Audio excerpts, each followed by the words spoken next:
So, not going to worry about it. It won't fit on my little shelf. There you go.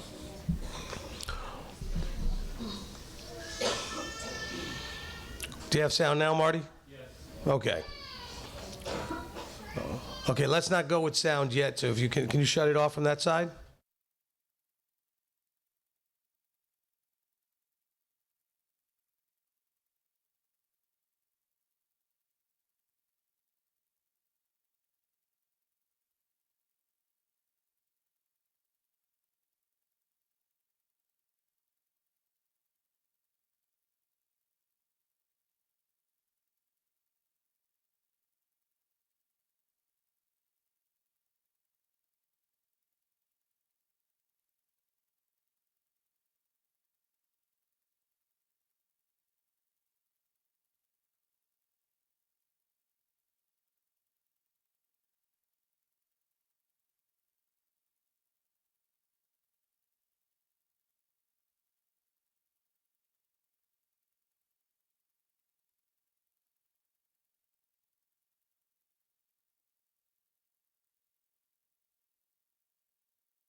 Okay, Shabbat Shalom, everyone.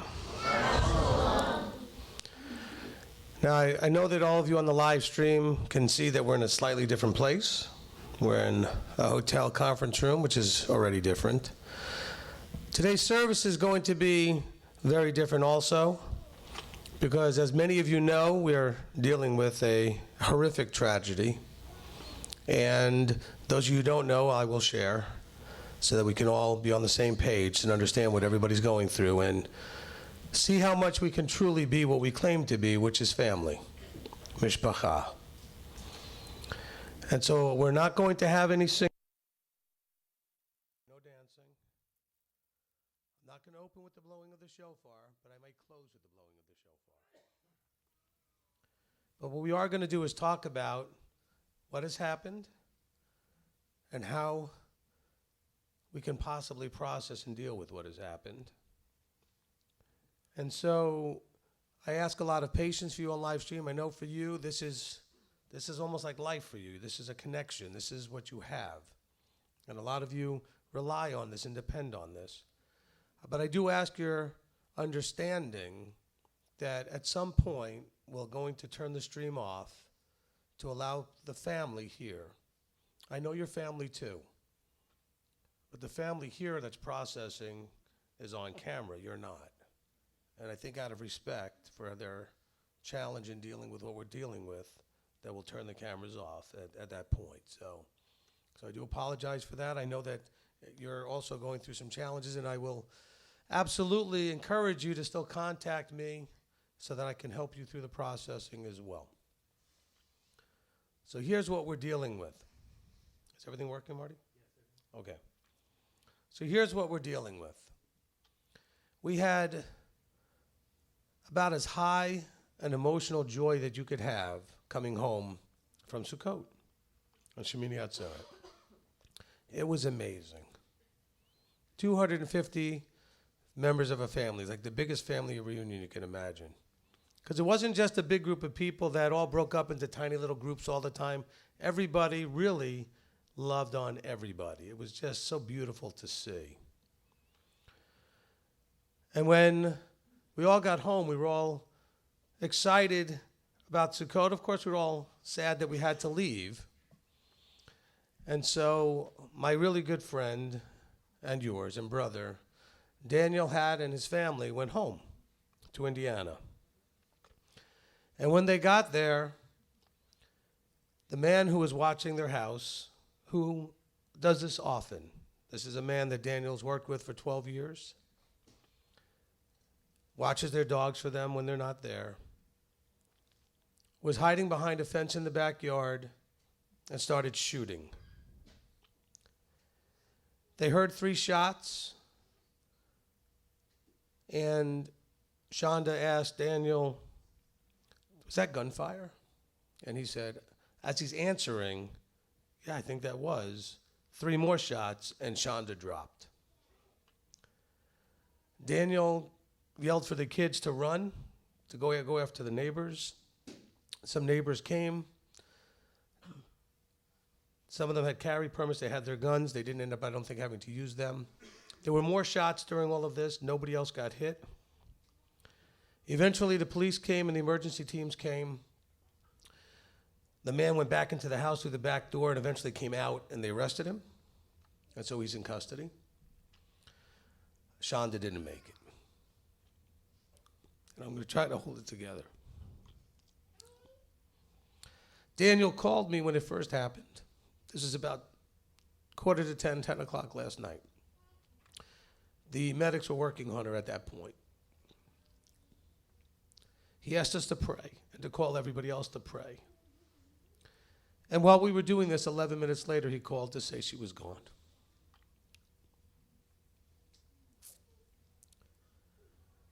He then spent most of the rest of the night going and dealing with police stuff and all that other stuff. And of course, helping his children to process.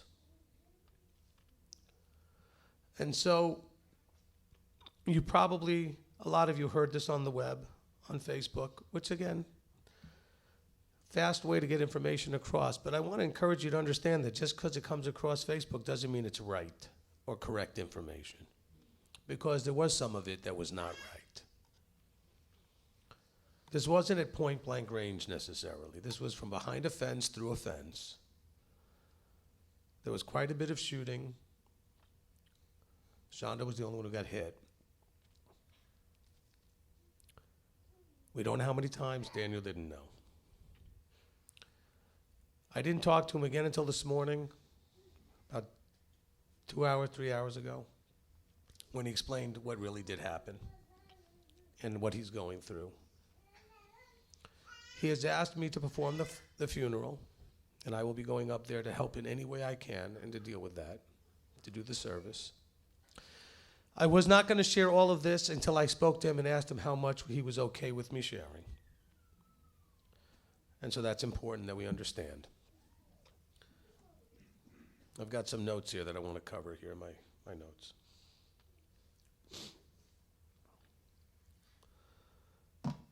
Now, a lot of you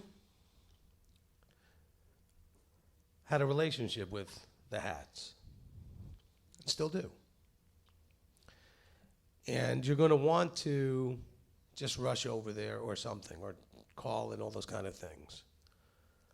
Let's understand when this kind of stuff happens, especially when we don't see it coming, there's a grieving process. And I'm going to talk about that. But there's also a reality that we all process differently. And one of the things I want to make sure that we find a way to balance is our need as we're processing with their need as they're processing. Because some people process more privately, and we actually have someone who lost their mother recently who processes privately. Didn't want a lot of people interacting about it. Daniel's okay with some interaction, but let's not overwhelm him. If you're not sure, filter through me. Okay? Don't just run off and decide to jump in your car and drive there. They're not at their house anyway. He has family there. He's at his sister's house. Okay, so there's family. The children are being taken care of. They seem to be, all three of them, I hate to use the word okay, but under the circumstances, that's the best word I can think of for the fact that they're not completely, catatonically unfunctional, which certainly could happen, okay? They are as okay as you can be in something that is so not okay, all right? And there will be moments when they are very much not okay, and they'll need us to keep praying for them. We're going to have to allow them the space and each other the space, because some of you are going to be handling this as if this was your own family, because you know what it was. We have to allow everybody their space to process, okay? And we're going to talk about what it is we're processing. Because how can you process what seems impossible?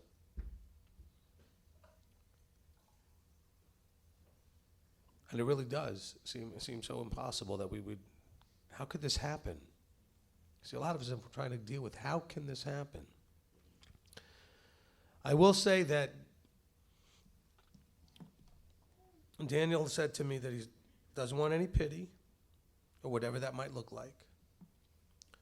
He has complete emunah, which means that he trusts that Abba has allowed this for some reason. He's not bitter towards his Elohim, which is a real problem. People get very, very bitter. Years and years ago, they were part of our ministry. They were 60s, 70s years old, about late 60s probably, going into 70s. He was very not healthy. They were both comfortable, as whatever that means, relatively comfortable that he was going to die first. They'd already been comfortable with the idea. They've lived with the idea. They knew. They just knew. And then suddenly she got a very aggressive cancer and died. And he was not prepared for that. He was prepared because he knew he had terminal things that he would have passed. But he wasn't prepared. We came to meet him when we finally found this out, because we were not in contact all the time. And we found this out about a year after it happened or so. And he was very bitter. Not just in general, but towards his Creator. And that's really something that can happen to a lot of us.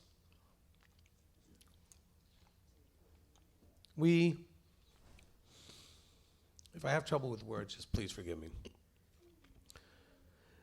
We seem to be, and I think it's understandable, I guess, we seem to be much more easy for us to deal with when we don't know the people. People died in the flooding from the hurricanes.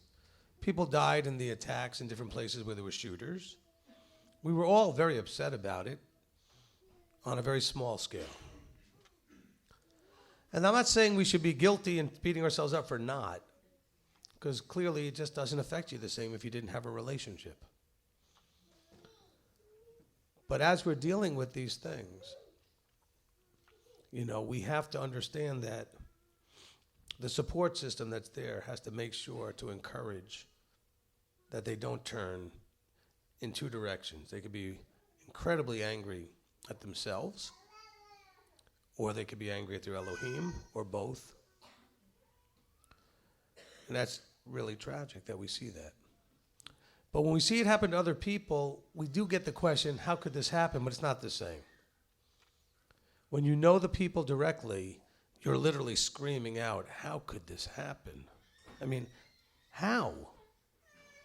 How could he, our Creator, allow, at the end of Sukkot, after how great everything was, something like this?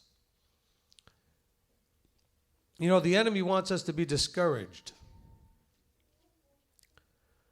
Daniel doesn't want us to be discouraged. He's not discouraged, which is incredible.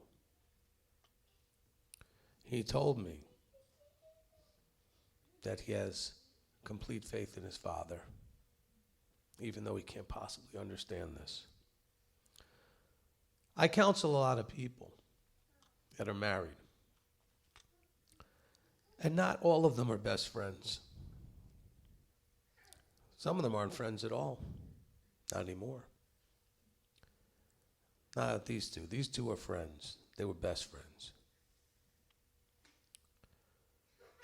And they were together since he was 17.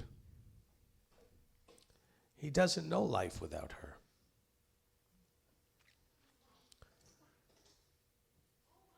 And so we're all processing. I want us to pray, obviously, for his family. I know a lot of you may have prayer requests and praise needs and all that other stuff, and we'll pray. Abba knows. He doesn't need to hear you say it. And I want to make a very deep apology. My wife pointed this out last night. Almost every week, somebody raises their hand or on the live stream has lost somebody. And it just goes into the pile. We feel bad, sort of. We don't know who they are. We don't know who their mother, daughter, cousin, child. And yet we feel like this because we know Shonda. And so I apologize to all of you that have typed in or whatever and said, please pray for this family who's lost. And I didn't feel that. I didn't feel what I feel now. And I should have. We all should have. Because that person who passed had people like you who felt the same way about them that we feel about Shonda. And they're processing this horrible thing. But it's hard. It's really hard. I wanted to cancel this today. I was just going to say, I can't do this.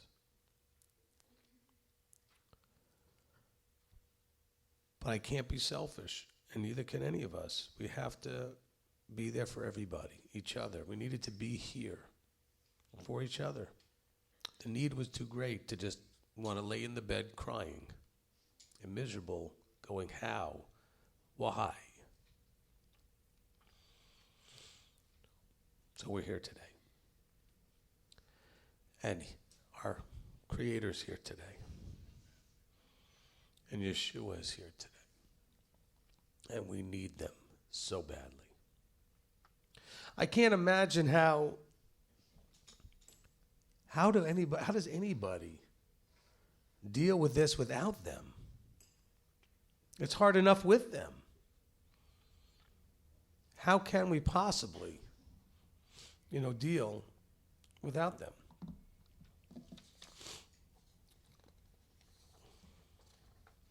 I wrote down some things as we did have a family over with us last night, and there was a lot of families gathered together at the Huerta house and stuff, and so we did try to process a little bit. And I wrote down some notes of some of the things that came up that I think might be important for all of us. One of the first things I want to mention is that as we process the seemingly impossible to process, recognize that there's no right or wrong way to do this. We're all individuals. In other words, if you see, and this is especially for the children, and adults too, but if you see somebody crying, or a bunch of people crying, and you're not, don't feel guilty because you're not. You may cry later. You may never cry. You're processing it the way you process. In other words, don't look at yourself and say, there must be something wrong with me. Why am I not feeling that way? Your system handles what it can handle the way it does. And so if you're talking to each other or to the children, encourage each other that whatever way you go through this, that's the way you're supposed to go through this. And it's okay. I process things, we would talk about the colors in a very red way, which is I first make sure that I've taken care of everybody and everything that can be taken care of before it will kick me in the teeth. So I know that's coming. My wife's seen that. She's used to me being the rock, but then when it kicks me in the teeth, it kicks hard. But I gotta wait until everybody's okay. You may be like that. So you may not be feeling, when you look at other people, the way they are because you can't, because you're in a different mode at the moment. But don't be surprised if it comes later. This thing is going to be a horrible, horrible roller coaster emotionally. You will have times where you're going to be okay, and then all of a sudden it'll hit you again. It's a process. And it's a process that for your mind and for your heart, and for your ruach, for your spirit, you have to go through. You can't skip the steps. We're going to go through what the steps generally are that most people go through, that over time people have observed and seen that there are certain steps that people go through. They're not in the order that they have to be in, but everybody kind of goes through pretty much all of them. But we need to please respect in our own selves and in others that everybody processes. Some people just can't process, and they need to wait till later. I mean, how do you process this?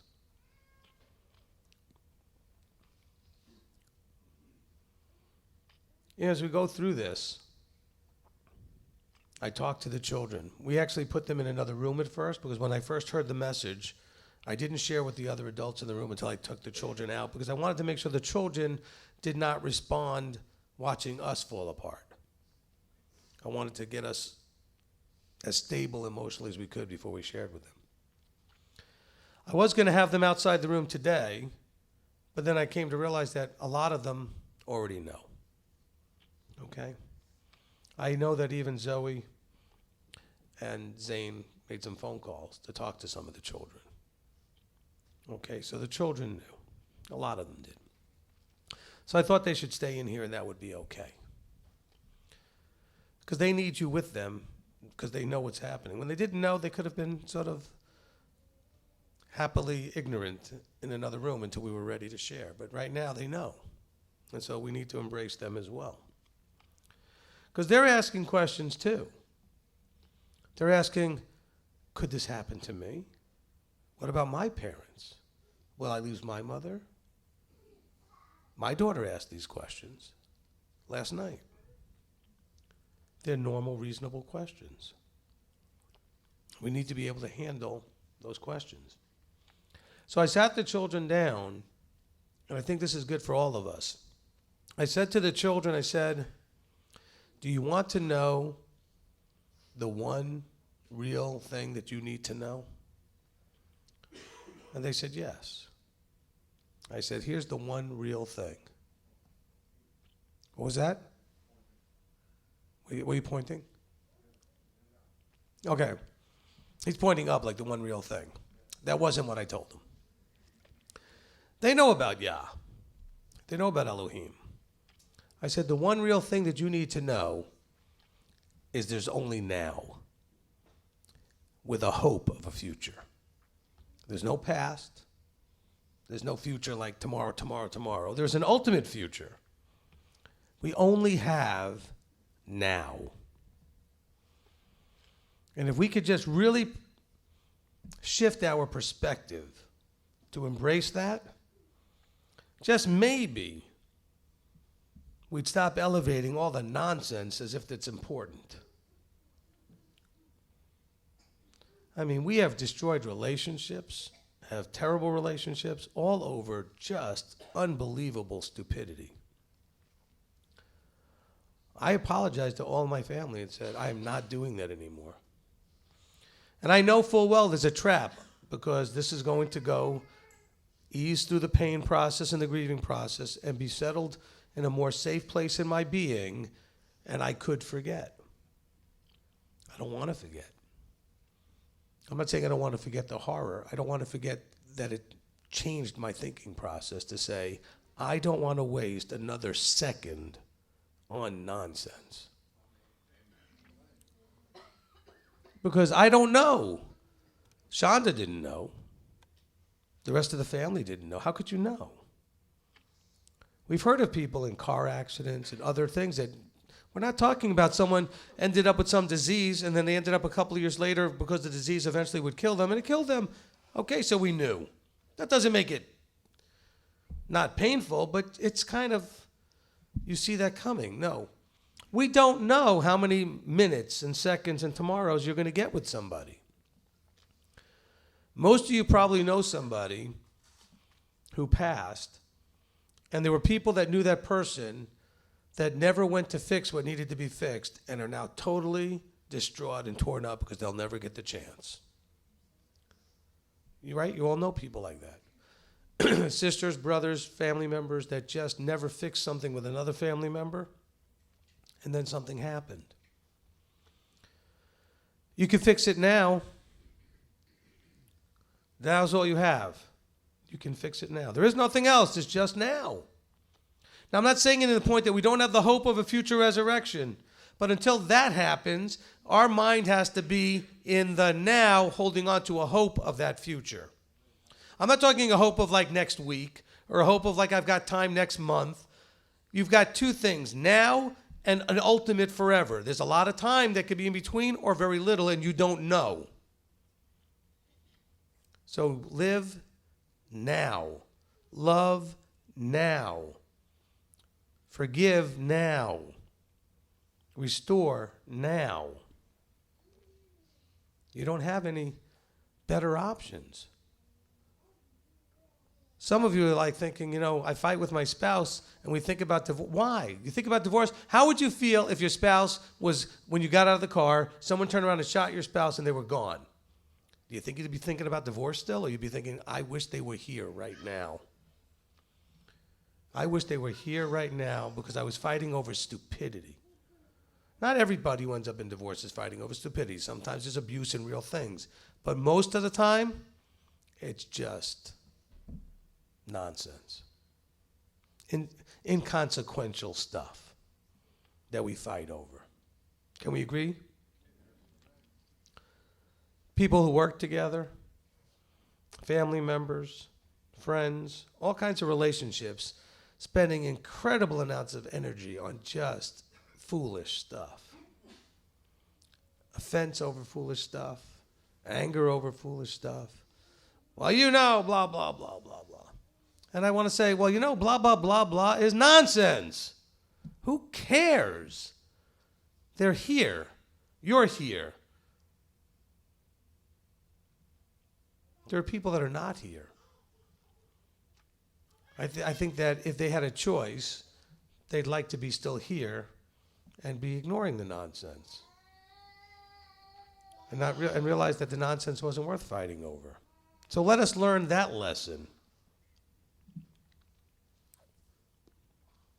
We need to have a shift in our perspective. And all of our relationships hopefully will be better. Because we'll realize, I need you. You need me. All right, so you left the toothpaste cap off, or you didn't clean your room, or you forgot to take out the garbage, or you forgot to pick the thing up at the store, or whatever. It's all just stuff and nonsense. And you wouldn't be thinking about any of that stuff if that person were all of a sudden taken from you. Would you? No. This has to be a long-term, not short-term perspective shift. Many of you, I'm one of them. Many of you have, I know this is going to sound crazy, I'm not trying to be funny, but many of you have gone over the speed limit when you drive. You do. And occasionally, eventually, somebody will pull you over for that. And most of you will drive really well, speed limit-wise anyway, for a very short period of time afterwards because your perspective was shifted. And you don't want to get a ticket again. But it doesn't take long, and you're back to speeding again. Right? That can't happen with this. Abba has provided us with an opportunity. Not a fun one. Not one we desire to have. But we have an opportunity to take what has happened in such a horrific tragedy and let it bear good fruit by bringing people closer together as family. That has to happen. And the reason it has to happen is because this is only the beginning. If we are truly in end times or near to end, I'm not an end time guy. That's not my big teaching, but we certainly are heading towards or in the middle of some challenging times that seem to be getting worse. Doesn't take a genius to look and see that things are getting worse and not better. So the likelihood of things continuing to happen that are going to cause us to deal with these kind of things is likely. There's a high likelihood that that will happen. And we're going to need each other. I mean, some of you right now, even though you're dealing with this horrible thing, at some place in you are thankful that it happened while you were here and you hadn't gone home to deal with this by yourself. Because some of you stayed since Sukkot to be with us. And so you have all of us with you as you were dealing with this together. Because you could have gone home and had to deal with it by yourself or get on a phone. Not most people can get much out of hugging a phone or comforting a phone. But if you're here, we can look each other in the eyes, we can collapse on each other's shoulders, and we can love on each other in the way that's needed. Just to look at each other and say, yeah, I'm dealing with that too. And so, I'm thankful that we're together.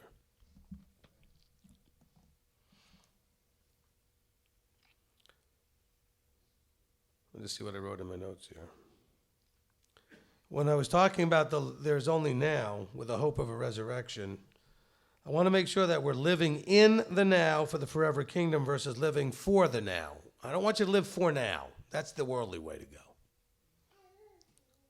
Do you understand the difference? I'm not living for the moment. No. I want you to live in the moment. And I want you to live.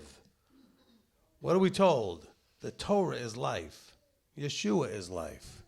I want you to live in the now. Because it's in the now that you live that brings you to that resurrection. And we have a hope. And in that hope, we are very hopeful and confident that we will see Shonda. And that she will be there. And that Daniel will be reunited with his wife.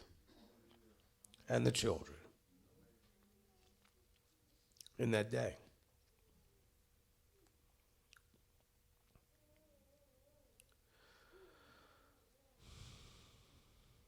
We must not be discouraged or lose our faith. When Abba does allow things to happen, how do you think the Jewish people felt during pogroms, holocausts?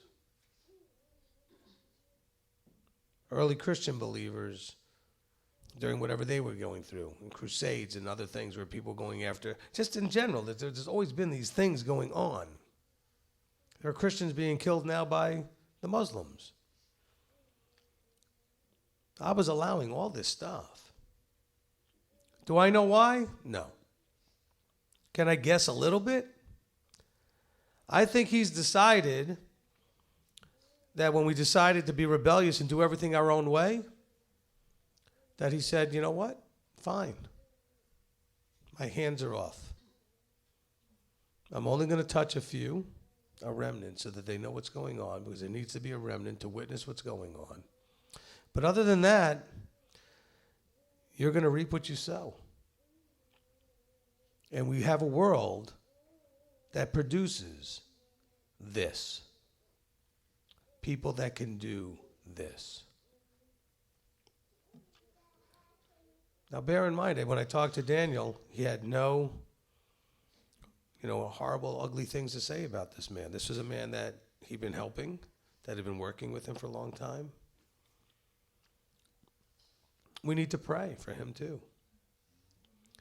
Because it's this world that produces people doing these horrific things.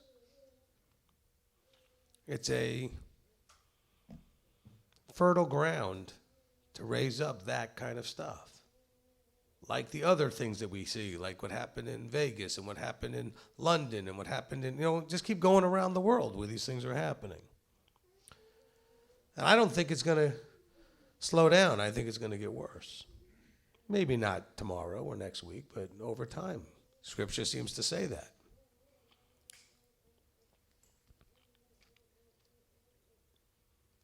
So we need to, I'm just going through my notes here. Not be discouraged and not lose faith.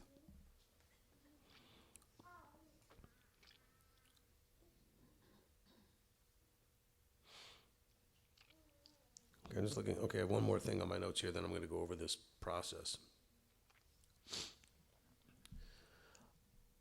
I know we talked about during Sukkot, because we're so happy.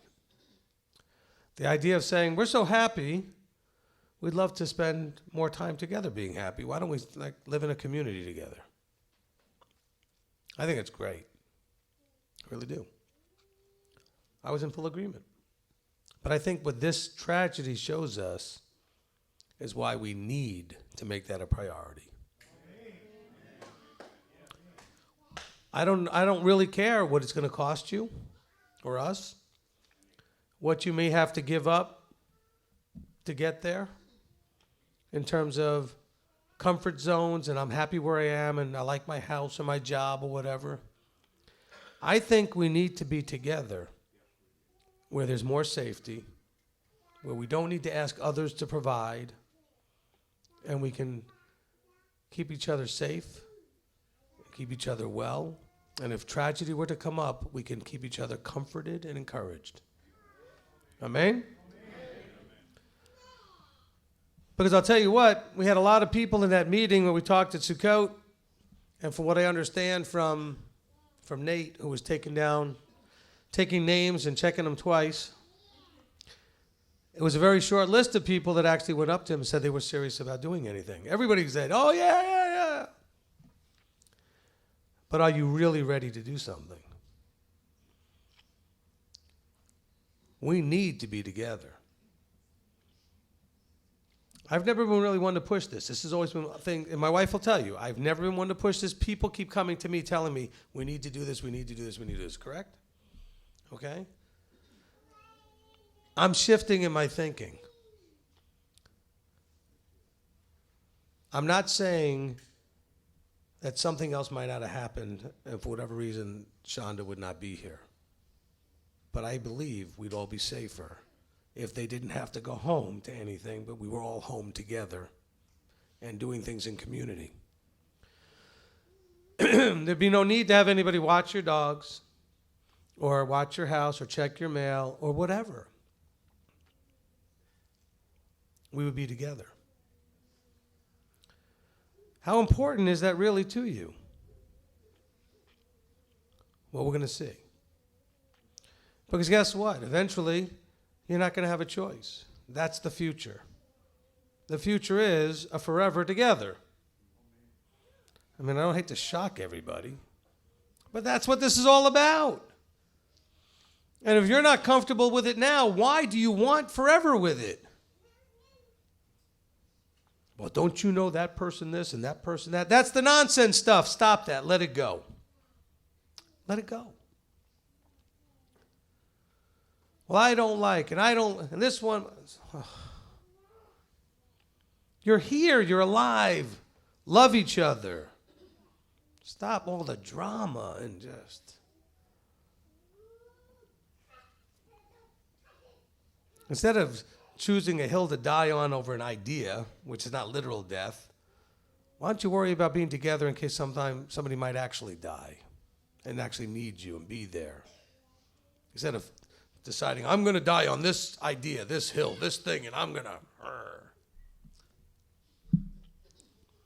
Anybody want to live forever with that person? Then stop being that person. You don't want to live with that person. So let's stop being that person. Amen? All right, I want to go through this and then we'll open up the mic. We'll shut off the stream, whatever we end up doing. The grieving process. Now I'm going to read off of something that I printed off of, I got some information off the internet many, many years ago because we were dealing with something early on in our ministry, probably 15, 20 years ago. And I've tweaked it a little bit, so I don't know if it came from multiple sources. So this is not mine necessarily, but this is well established from many psychology sites and people that have studied the grieving process to just simply explain what we go through, okay? The grieving process usually consists of the following stages. I want you to note that not everyone goes through all of these stages, but you may spend more time or less in each of the stages, and that is okay. But most people go through them all. They don't necessarily go through them in the exact order I'm going to give, but most of them do, because it's a process. And I want you to understand that the only concern we have if we are those observing others going through the process, we only should be concerned if it appears that someone is stuck in one of the levels, in one of the steps. They have to go through it. And even if they're in that same place for a couple of weeks, that could be okay. You should check with leadership to say, so-and-so is kind of stuck in this spot here. Is that okay? Because they've been there a long time.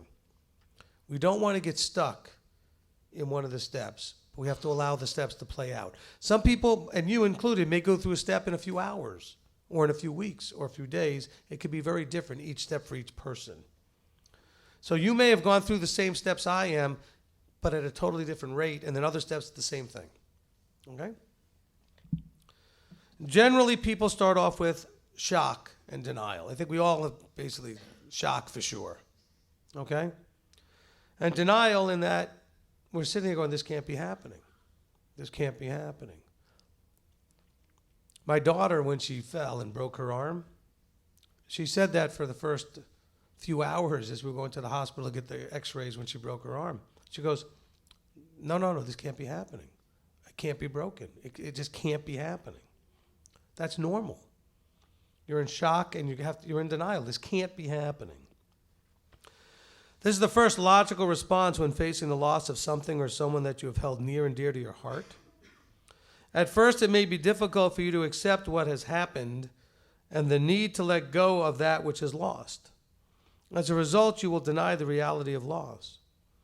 However, this denial will gradually diminish as you begin to express and share your feelings about your loss with others. It is important, I want to make this very clear, it's important that you share, but it's also important that we allow you the timing of when you share. Everybody has to share to process, but not everybody's ready to do it immediately. Some are needing to do it that second, they have to do it. That's the only way they can process. Others need to process internally.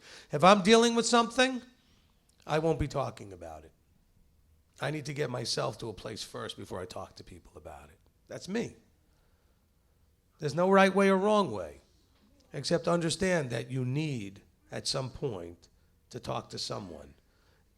It may be that you could only talk to someone who's experienced what you experienced. That might be one of the reasons why Abba allowed you to go through it, so that you could help someone else. I've not lost a parent, but my wife has. And she's lost a mother, which means that if anybody else loses a mother, she knows what that feels like, and she can help them to process. Some of you have had miscarriages. You can be there for those who've had miscarriages. Some of you have lost children. You can be there for those who've lost children. Some of you have lost siblings. You could be there for those who've lost siblings, whatever it is. Some of you have lost people to health, and some to physical tragedy, some to accidents. And so you have an experience that is incredibly valuable to the next person once you get to that place where what you dealt with has gone through the full process. So when you're going through it, that the pain of the loss will diminish. Now, I want to say this as we go through this process. There's a fear. I talked to Daniel about it today. There's a fear that if you don't keep the pain real, you'll forget. You'll forget the person. The love will disappear or diminish. I assure you that will not happen. I promise you, you will never forget. But what needs to happen is that the loss no longer hurts, but it's there as a memory that stimulates the love and not pain, that gets compartmentalized in a safe place in your being where it's always there so that person and that loss is there, but does no longer devastate you or completely incapacitate you where you can't even function. Because there's going to be moments where you just may be unable to do anything because of the level of the loss. But at some point, if you go through the process, the love will stay and the pain will diminish. It won't go away completely, but it'll diminish so that you can function. The next stage generally is anger. And by the way, you can go through denial into anger and both at the same time right when it's first happening. So it's not like these things are like, this is your first week and this is your second week or first month. I mean, this could all happen in the same day, some of it, and at the same time.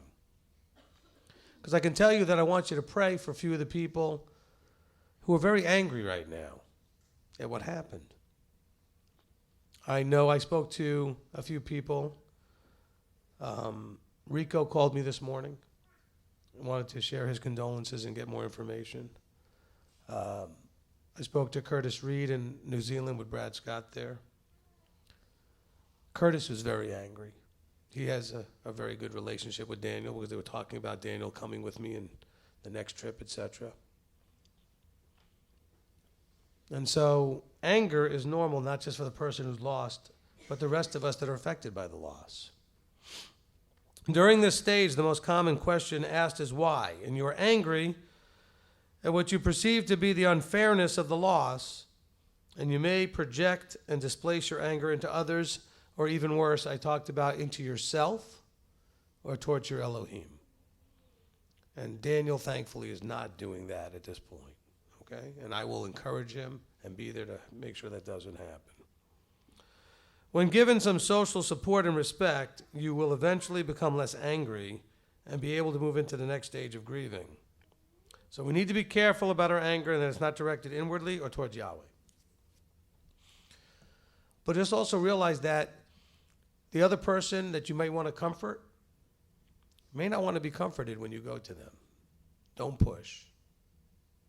They're dealing with their stuff. They've got to process. And at some time, you know what? Anger is part of the process. Let them be angry. Don't tell them they shouldn't. Monitor it, though.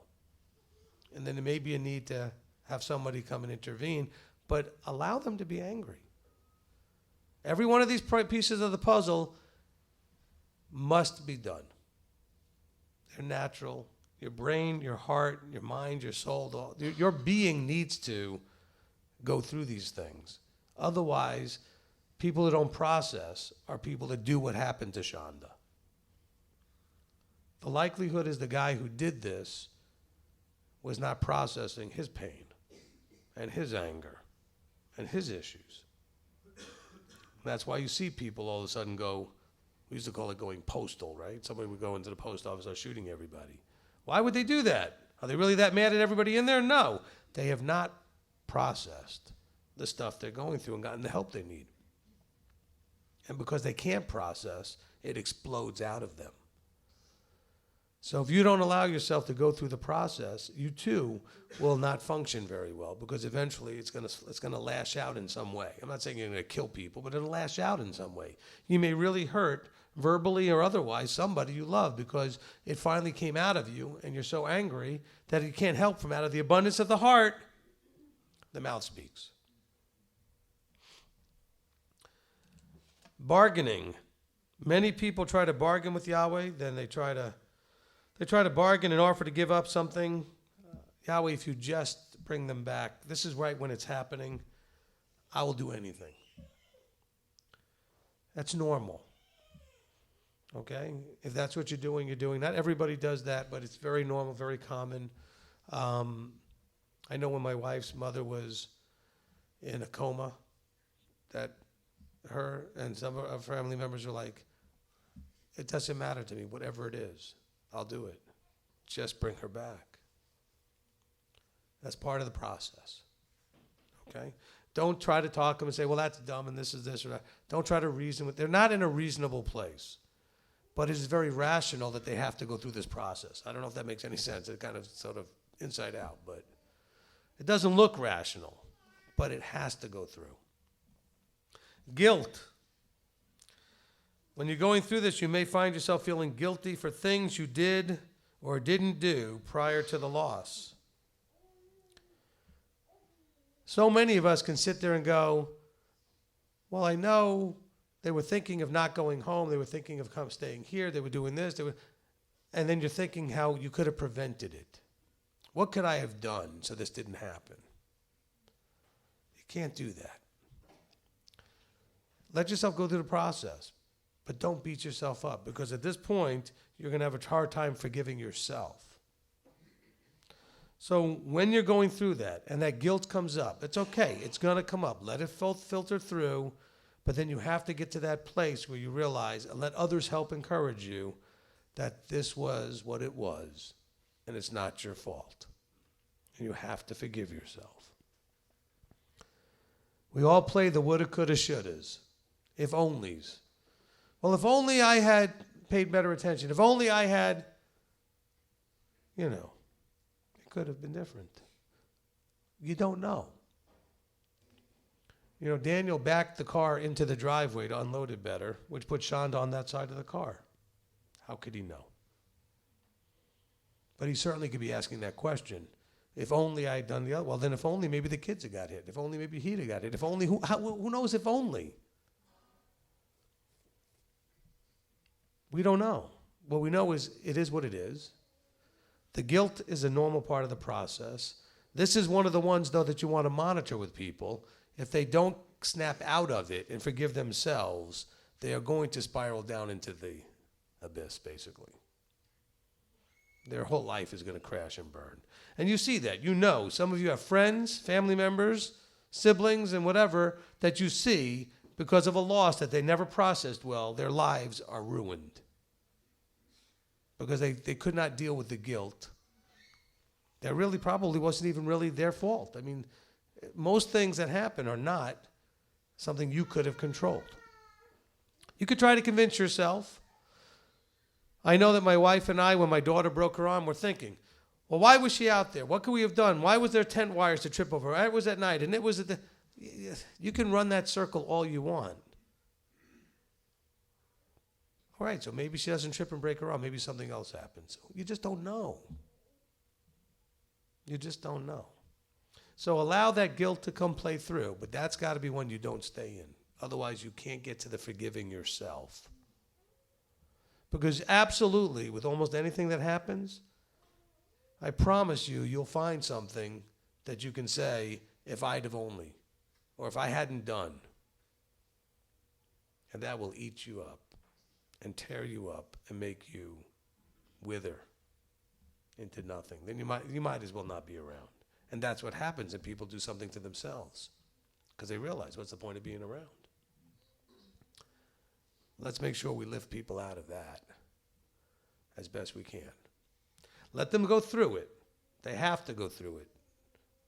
They have to run through the scenarios of how they could have stopped it, prevented it, or done something different.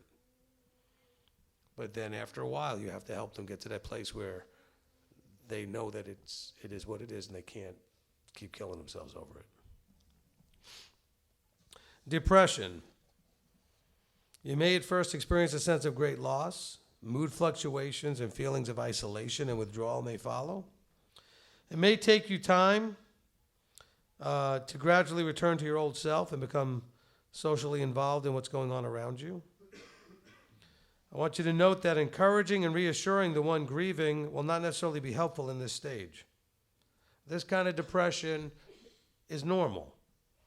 They may need to be by themselves to process. They may not need to be around people. And so don't necessarily feel like, I don't understand why they're not letting me help them or encourage them. Monitor it. If it's an extended period of time, then we may need to get some help. But it's normal to go through this part of it, okay? It may be more helpful to simply be there for them, to be available. So let them know that you're available. You don't have to push. As a matter of fact, with this process, don't push at any stage. Allow. If they seem like they're stuck in something, then get somebody who's trained to do something about it to come in and help, okay? And by trained, I mean somebody who's in leadership in ministry. Not just leadership like, because not all leaders are trained to deal with stuff, but someone who you know is counseling. Especially if it's someone that knows the people involved and they have a relationship. And so there's a trust there, okay? In this case, with Daniel, I would be that person, okay? Loneliness. As you go through changes in your social life because of loss, you may feel lonely and afraid. The more you're able to reach out to others and make new friends, the more this feeling lessens. You got to almost force yourself to step out again. Otherwise, you end up in that place where you really feel isolated and alone. But realize again, that's a normal part of the process. Okay? Because you've experienced something that not everybody understands because they haven't experienced it. We all experienced this, not the way Daniel did. Unless you've had this happen in your life, you don't know. You only know in the glass darkly, or whatever you would call it, a little bit. And so that by default sort of makes you feel isolated. Because you know the other person can't know and understand. And even if you try to communicate, you just can't even communicate it. But at some point, you then have to take those steps to reintegrate yourself with people. And that will bring the healing. Acceptance. At this stage, you accept and deal with the reality of the situation. You accept in itself, acceptance in itself does not mean happiness. So just because you get to this stage doesn't mean that you're going to be jumping for joy and be happy like you once were. We hope you will be eventually, when you finish the whole process, able to find joy again. At this point at the beginning where we're just starting right now, that seems very strange to think of joy. How could I ever be happy again or joyful again with that kind of a loss? Well, it's a process.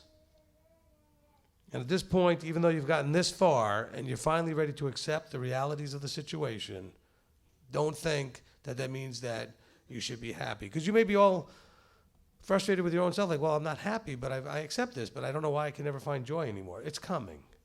It's a later step. It comes with the next and last step, which is hope. Eventually, you'll reach a point where remembering will be less painful, and you can begin to look forward and ahead to the future with hope. Of course, the future that you're looking forward to is not the future like 6 months from now without them, but the future when we're all together again with each other in the kingdom. We have that hope. That's why it's called a hope in the scriptures. The hope of the resurrection. And again, it boggles my mind how people live without that, which is probably why they do these very bizarre and horrific things. They are reaching places where they have no hope. And how do you live with that? Oh, praise Abba, we have that. We have hope. Ways to cope with the loss. And by the way, this is not just for Daniel, this is for you guys. We're all coping with this loss. Discuss your feelings, such as loneliness, anger, sadness, openly and honestly with others who can relate to what you're going through. Okay? Members of the body, friends, whoever it is that you feel understands what you're going through, to whatever way they can. So when you are ready, it will help you in coping to talk about it. Maintain your hope. Keep reminding yourself of the resurrection. Keep reminding yourself of emunah, that whatever happens, no matter how horrific it seems, we have someone who is sovereign, sitting on a throne, who's in control. Don't be focused on the fact that if he's in control, why did he let it happen? He lets things happen every day that are just as horrific or worse. Why is he doing that? So we can't say, well, if you just left us alone, we'd have figured it out. I think he may just have to show the world and the human race the videotape. Oh, you think you could have figured it out? Let me show you how if I had not sent my son at the last second, there wouldn't be anybody left. Let's play the tape, and we'd see. And so he's allowing us to do what we do without him. And without him, what do? We do horrific things. Okay?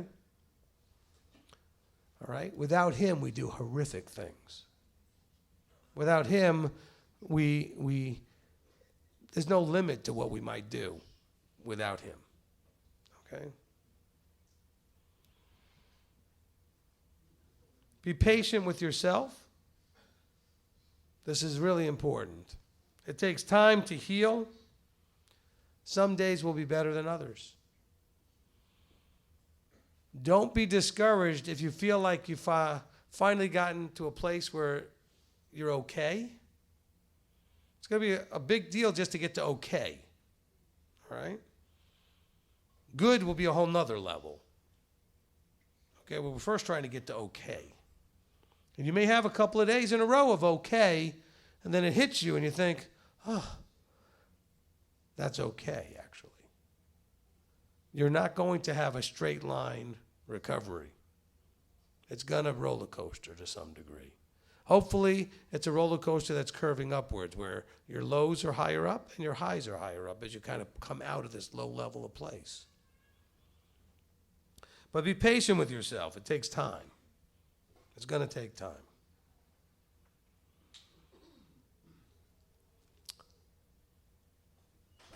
I'm just thinking for a second. That's pretty much what I've got. Let me just ask the group here. What we're going to do after now, would you rather do that with the cameras off? Or are you okay to do it with the rest of your brothers? And the live stream would rather be on? Okay, but I don't want to disrespect people in wanting some privacy.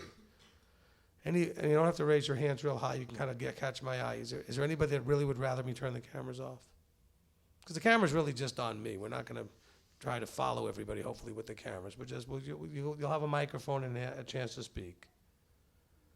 Okay to keep it on then? This is also your family, hopefully. We have probably some looky-loos, and this is their first time, but this is your family. Okay? We've got a couple here. We got a gentleman here, and and they're here from live stream, right? You guys usually on the other side of the camera. Okay? But now they're here as family on this side of the camera. And they didn't know this was happening today. But I'm sure they feel a part of you guys because they're a part of you guys virtually. All right, I guess we can leave the cameras on then. So we have microphones here available. Robert and Zarek have the mics. And so let me tell you what I would like to do.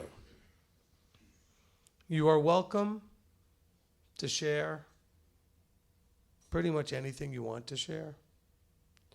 Some of you may want to share some memories. Some of you may want to share some fears and whatever processing issues you're having.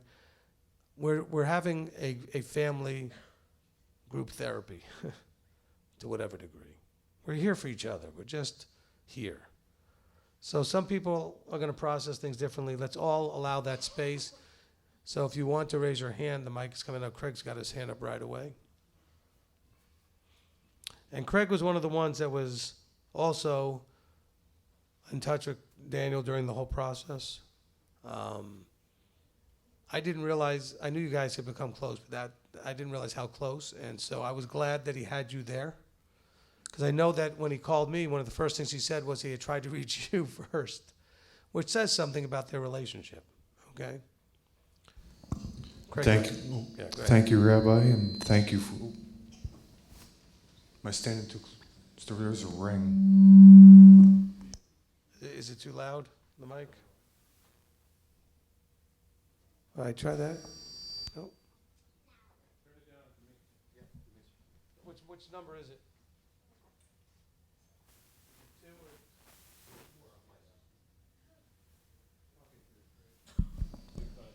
Hello? Hello? Hello? Which number is he? We don't know. All right, well, Hello? turn them all off and then turn them up one at a time and see which one open turns him on. Okay. Still here? Okay, that better? Hello? Good. Okay. All right, Craig, go ahead. I'd like to start by thanking you, Rabbi, and I think that a lot of what you just said is, straight from our Father. When you went into prayer, I can't say how thankful that I am to have a leader, because I had kind of gotten some of the same things when I was in prayer about needing this community, and I guess would like to start with the things that myself and my family are thankful for in this horrible situation. We are thankful to have been around brethren and so many brethren, and that I know for the Hats they are with biological family, but as like with most of us, when we enter into this walk, that relationship is not ideal by any means, and that I think that that some of the closest that Shonda would always say, I keep my circle real small, and I think that there's a lot of those people that are here in this room, and if they're not here, they're certainly on the live stream. They had a very just big hearts. Daniel and Shonda both, when you were there, they didn't hold any punches back, and they were straight shooters. We are thankful since last Sukkot. It's the first time we met them in person, and since then, we got to grow, and when they'd come down here, they'd stay with us, and we went up just recently and stayed with them, and their house was packed, and they didn't have photos on the walls. They were ready to move. They were, and to see that Abba work with Shonda from last Sukkot, and it was, we're never moving. I'm never giving up my job. I'm never moving. To each time we've seen them a little closer to the point to where, and when I walked in, I was kind of surprised, like, they don't have any photos, and it's like, no, they're packed. They were ready, and they were just kind of waiting. And for myself and Mary,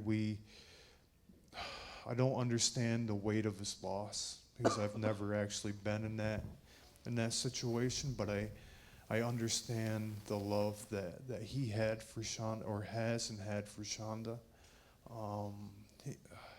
Because Mary and I are best friends. We've been together since we were very young, grew up, and again, when we come into this walk, and we give up those friends that we had when we were younger, family, and we were very similar.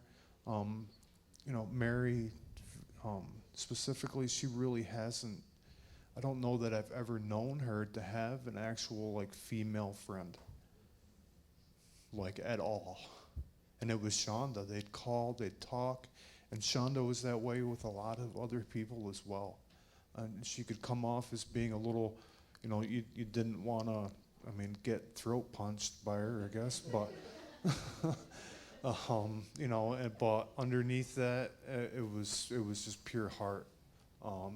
They both have just a heart of gold, and their kids last night. Zoe really takes after her mom. When she was talking with the girls, it's just such a, and like you said about our brother Daniel's faith, it is so encouraging to have talk with him. And I tried to just be clear and tell him I don't know what to say. I don't know. I'm here for you.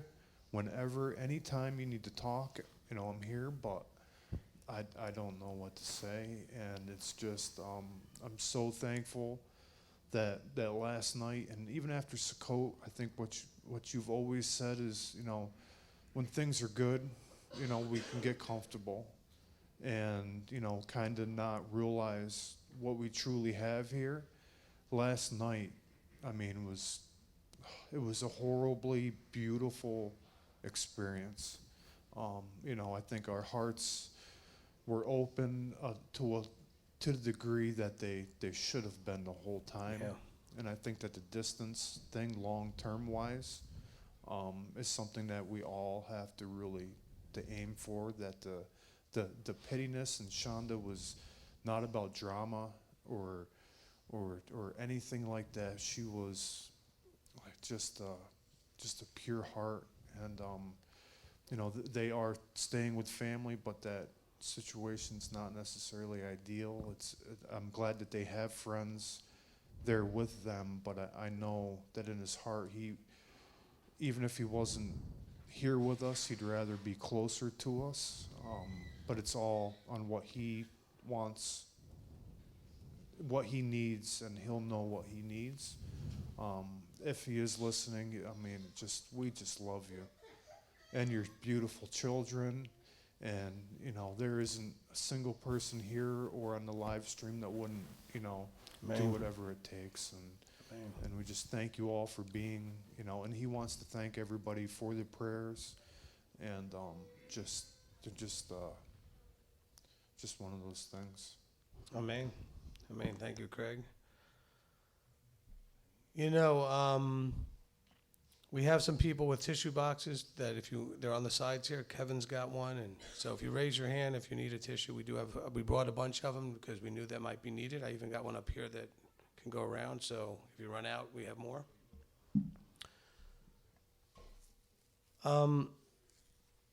Some of you are going to want to help in some way. Some of you are going to want to know, what are they going to do? They have any needs physically. We have the offering box in the back. Whatever you put in there will be for that. So you don't need to use an envelope if you don't want to, if you just have something you want to throw in. If you want to put the normal envelopes that we put out there, you can write whatever you want to write on it, but we're going to pretty much just have that for Daniel. Okay, so whatever it is what it is. Unless you earmark it that it's for your normal tithes and offerings and you want to put a separate offering in for Daniel, then you can mark that on there. We are going to take care of him regardless. Okay? So, but if you'd like to participate in that, you certainly are welcome to. You can let me know. You can contact me or just put whatever you want to do in the box and we'll take care of that. But just rest assured that Daniel was part of our group. Daniel was, in a sense, part of the ministry. He helped with the cameras and videos. He was planning the trips, and he is still planning to move here. So far, that plan has not changed. He talked to me about it this morning. I said to him, because, you can only imagine how hard it will be now to go back to that house. Okay, because that house has got both all of the best memories and also the worst all in one place. And so I don't think the children will ever go back. I don't know how Daniel's going to be working that out, but he is trying to move down here. And we are going to talk a lot more about these things. But you know what? He's got a lot on his plate right now. The police are still dealing with this. There's going to be a funeral thing to deal with. Shonda handled most of those things, the finances and insurances and stuff. So let this be an encouragement to all of you to have your house in order financially and that others should know where everything is. My parents have printed out a sheet that they update regularly and give to my brothers and I, where the accounts are, what the passwords are, what kind of insurance it is and everything, whatever, what the account numbers are, because you just don't know. You just don't know, and that's not a stress you need to leave the other person so that they don't know how to handle what they need to handle. And in this case, Daniel will figure it out. He's not worried about it, but it's going to be a little more work because he was not the one that handled this stuff.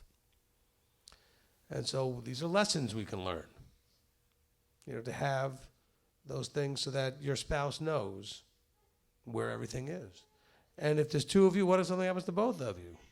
If you have old enough children, they should know, or a sibling should know, or somebody, your ministry, somebody that you trust should know in case something happens, what to do next,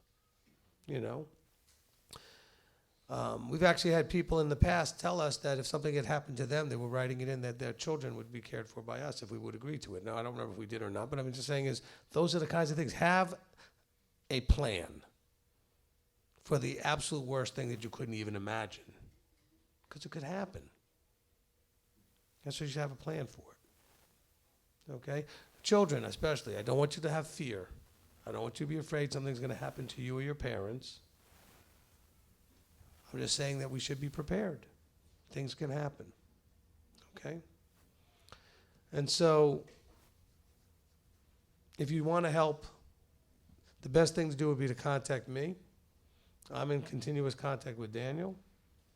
Daniel works on a lot of the projects we work on together, with myself, with Marty, especially because of the video stuff. He does a lot of stuff with video and pictures and helped a lot with the cameras at Sukkot.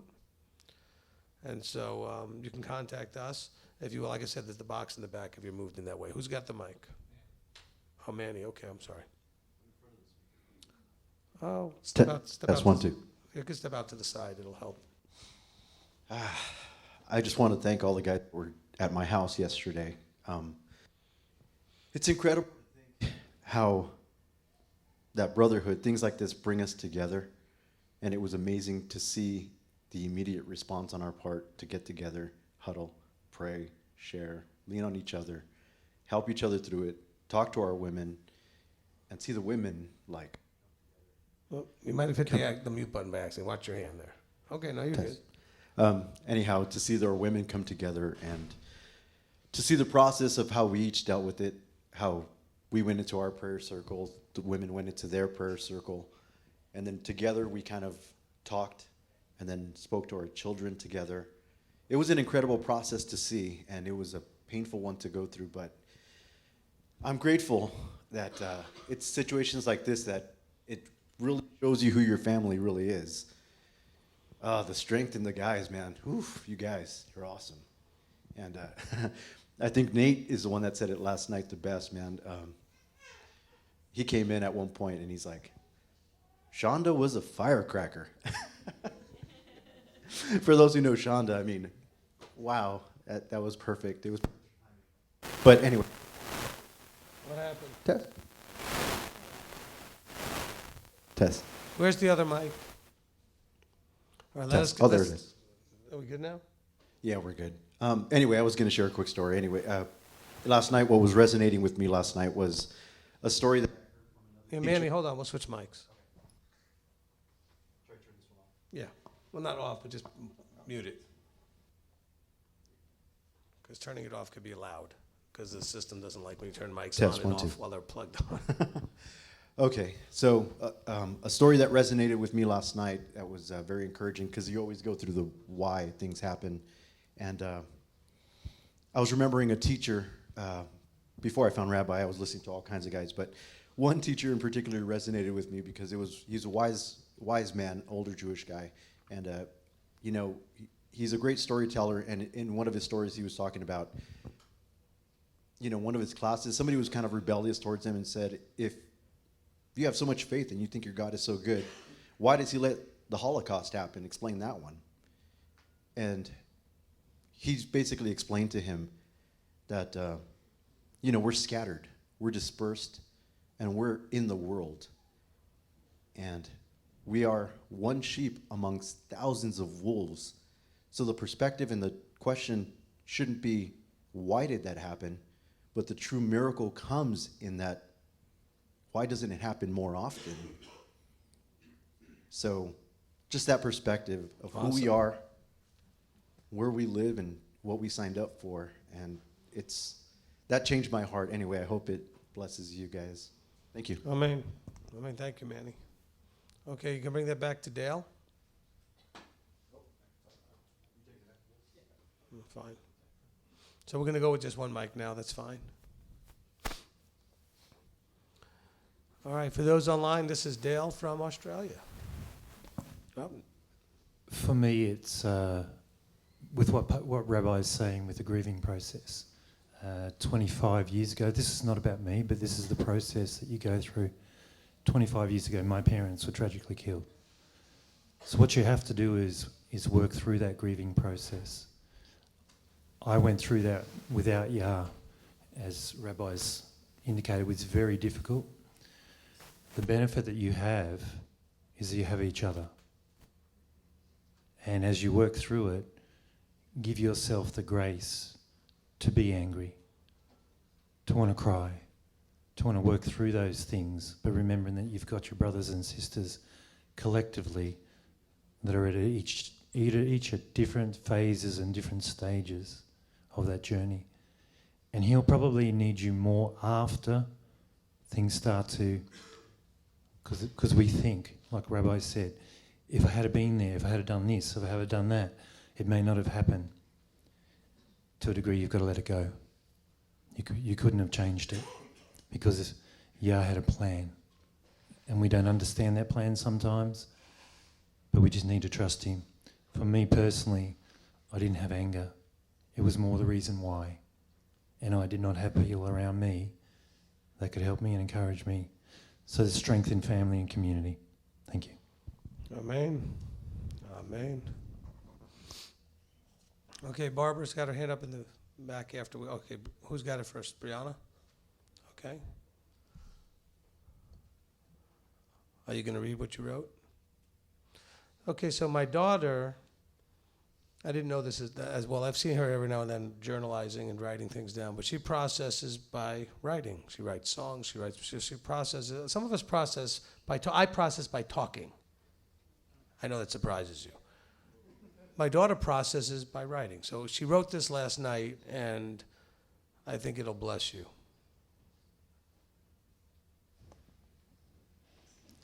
Life is worth more than gold, better than any story told. Time goes by fast, so make good times last, 'cause you have to live in now, you can't go back to the past. A single gunshot can happen in a blink of an eye. 1 minute they're there, the next they die.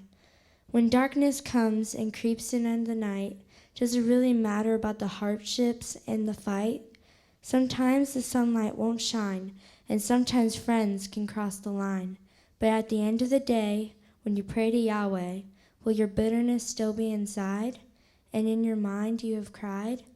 But what if somebody died?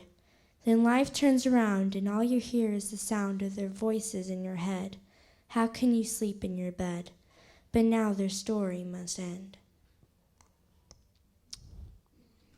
Amen.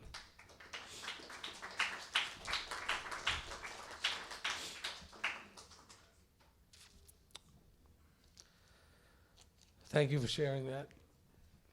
And this is the way a 12-year-old is processing. This is a 12-year-old that, like most of the other 12 and 13 and teenagers and everything at the feast, had plenty of drama.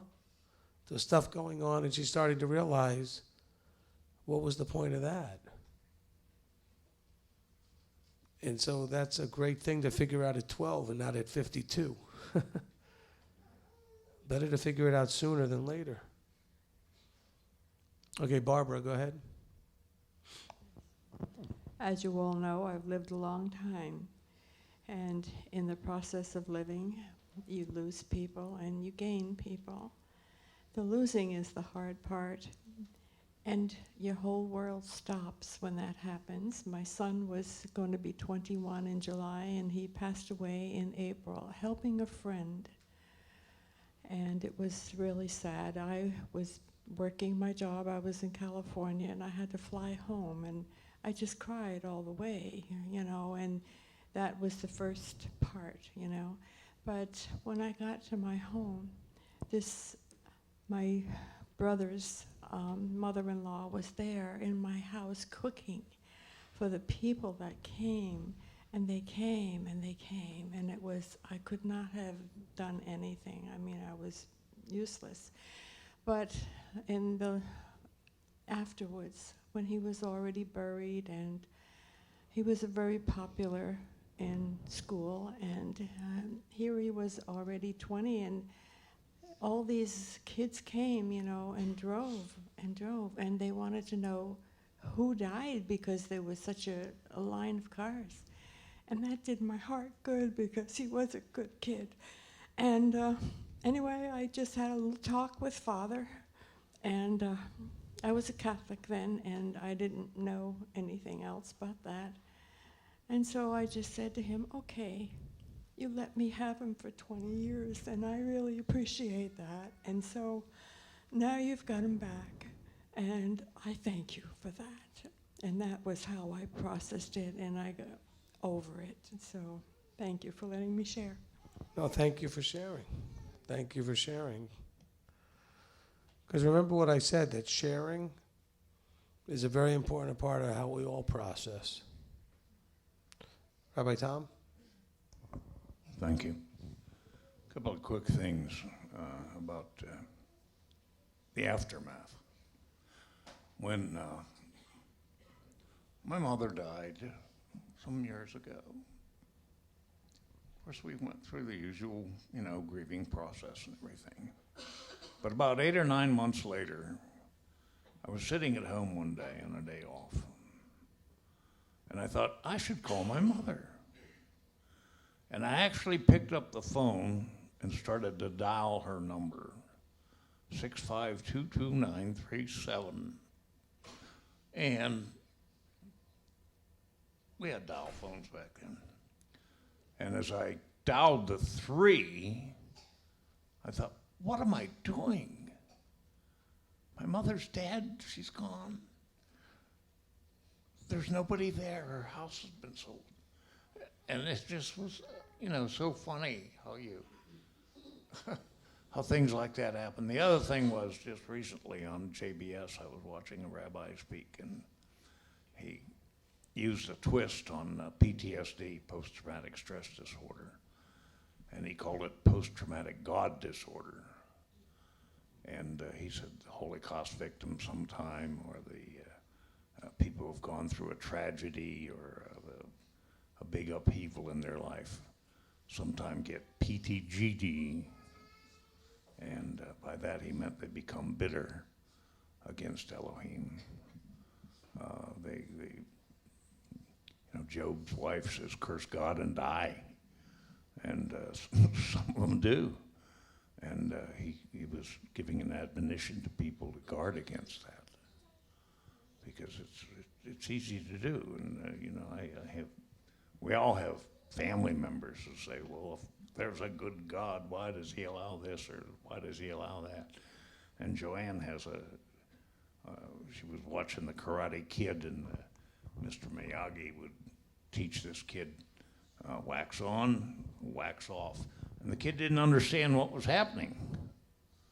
And he thought, yeah, this whole guy's just conning me into waxing his car. But he was actually teaching him techniques that he would use to learn karate, the wax on and wax off. And he didn't understand the wax on, wax off. Why is he waxing a car? What's that have to do with the martial arts? But it had everything to do, and sometimes that's where we're at. We're trying to figure out, why are we waxing this car? Or why are we wiping the wax on and polishing it off and everything? And we can't see beyond that. And so that's all I wanted to share. Amen. Amen. That's a very powerful metaphor, is that while we're in the middle of something which is very hard to sometimes understand, only till we come to a place at some time in the future where the need for it pops up, the need for whatever you grew out of it, whatever came out of that, the fruit that came out of that. Maybe you needed the strength that comes out of it. Maybe you needed the experience to share with someone with similar experience. Who knows? But whatever it is, at that moment, you may know, oh, I can do this only because I went through that. And maybe that's part of why he allowed that to happen. All right, who's next? Okay, Daweed. And then we had Linda in the back. Thank you. This brings to mind a situation where I wasn't dealing with a death of someone, but I think God was showing me something that I need to correct in myself, because the situation I dealt with before was I was hanging out with a congregation, and I noticed somebody, and nothing really stood out about them to me, so I didn't pay much attention to them necessarily, and I only paid attention to those who actually paid attention to me. And then later on, I found out that a lot of the ideals and a lot of the ideas that this person has, we could have had conversation after conversation after conversation, and I only found out about this like the day before I was actually about to move. And I haven't really had much contact with that person since then. They might as well, in essence, be dead to me, because I don't have much contact with them. Shonda's kind of like that. I have had some contact with Daniel, and I feel for him because of everything he's having to deal with. But this just underscores the fact that I and everyone here, it doesn't matter whether someone sticks out to you or whether they look like somebody that you should talk to or something like that. Everyone needs to be talked to, because we all need each other at some point or another. Amen. Amen. Amen. Well said. Okay, Linda. This brings a lot of memories back to me when I was 20 and newly married. My brother-in-law shot and killed my sister-in-law in front of her mother, and I had gotten the call from my mother which hospital they were taking her to. And when we got to the hospital, her dad and I were the last ones before they took her into surgery. And her parents were such a wreck that At 20 years old, I planned my sister-in-law's funeral and buffered all the calls between people wanting information when the funeral was and when the wake was and all that. And you don't, I mean, I let it go after time, but my husband's parents were so bitter. If he could have had him killed, he would have. I mean, that's all he ever talked about, that he could have gone to Gary and laid down $500 and had him taken out. And I really hoped before they died that they got over it. So, I mean, it's good for Daniel that he is looking on the positive side, that he's not angry with Elohim, because some people never get over a loss like that. And it just brings back all those emotions of that time. So there may be time down the road that them as a family, something will trigger the memories. Thank you for sharing. And it's not that Daniel sees a positive, but he has hope that there's a reason, even if he can't see it, and he trusts in Elohim. That's where we need to be, because there's going to be so many things we see happen that make us say, how could that happen? You know, my wife was telling me about, what was it, the police officers that went and they got killed going to one of the hurricanes. You know, they were going out to go and do their job, and they didn't come back. You know, these are often times when people are doing something good. You know, my daughter, when she fell and broke her arm, was actually trying to help a really smaller child work their way back in the dark to the main building. So we wonder, how do you process that? Why would he allow that to happen to someone trying to do good? You know, there's a book that was written. I never read it, but I mean the title is very powerful. Like, why do bad things happen to good people? Because bad things happen to all people. You know, Solomon said, time and chance happen to everyone. Where's the mic? Okay, back there. Kevin? Shalom, everybody. I just want to say I feel pretty privileged, I mean, amidst all this, to be here in this moment with all of you. And I'm happy that I'm able to be here and do what I can to help my family as well. So I want to say thank you for that, and I'd like to highlight and add a witness to what Rabbi said about living in the now, and sort of make that the whole foundation of what I want to say. Because, I mean, as he was speaking, it was like he was speaking my testimony, or just what's been in my heart for years about where we need to be, and not just where we need to be because we need to be there, but that's where our Creator wants us to be. He wants us to be in the now.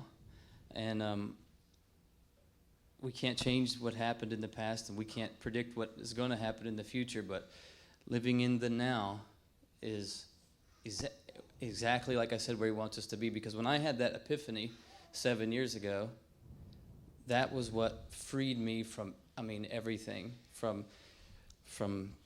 all of the things that I was worried about that had happened, and all of the things I was worried about how I was going to get to where I was going.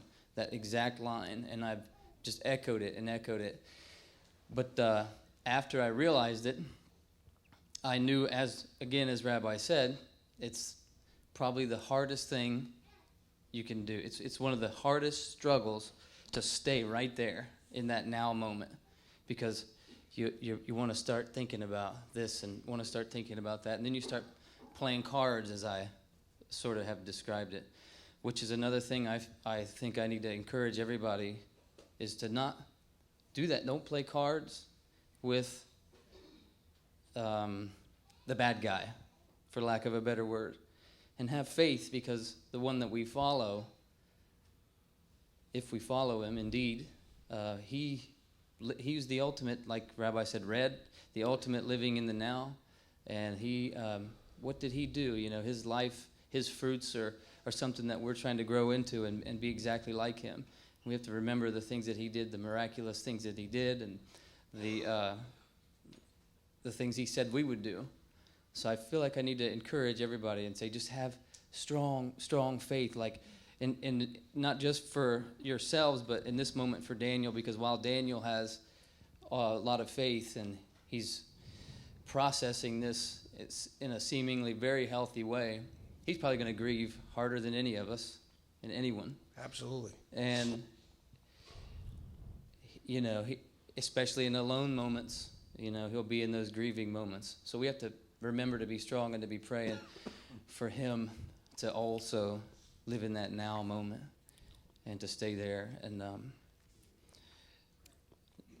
that's it. Amen. Thank you for sharing that. You know, it's a few years back, before we changed our name to MTOI, we were called Now Is the Time Ministries. Because that phrase just hit me many, many years ago that needed to be a focus, that now is always the time. Not now is the time because of blood moons, or now is the time because of something going on in the heavens like, you know, Virgo and Jupiter, but now is the time because now is all you have. Not all you'll ever have. If you do the now right, you get to have the future, but this is what you have. This is all you can control. This is all you can work with. I know I'm guilty of this. I'll confess it myself, but many of us, because we're not in the now, when we're at work, we're not doing a good job at work because our mind is somewhere else where we're going to be later, or something we have to do later. So now we're thinking about home. Or when we're home, we're thinking about work. We're not present in the moment, which is a really big thing now with all the self-help gurus and everything, being present. But they're right. Most of us are there, but we're not there. Our minds are elsewhere. Our hearts are elsewhere. So we're not spending the right quality of time with our spouses, with our children, or even for our bosses, because when we're at work, we're not present at work because we're distracted and we're thinking of other things. And our relationships are greatly weakened by that. Right? Because if you're not there and you're not really focused, how can there be a strength there? And then, you know, some of us, we have a few moments every now and then where we're actually fully present, and that kind of intimidates us when someone actually is present. We're not used to it. Have you ever had that experience? You're with somebody and they're totally, fully, completely paying attention to you? And that feels weird. Because you're not used to it. It almost feels like you need to counsel somebody. I think somebody's like stalking me or this or that, because they were actually so present it was scary. But that shouldn't be scary. We should be completely present. Not thinking, I wish you would hurry up, I have something to do. But to be there, giving our full attention. Because you know what? Whatever it is you were hoping to do later, what if you don't get to do it?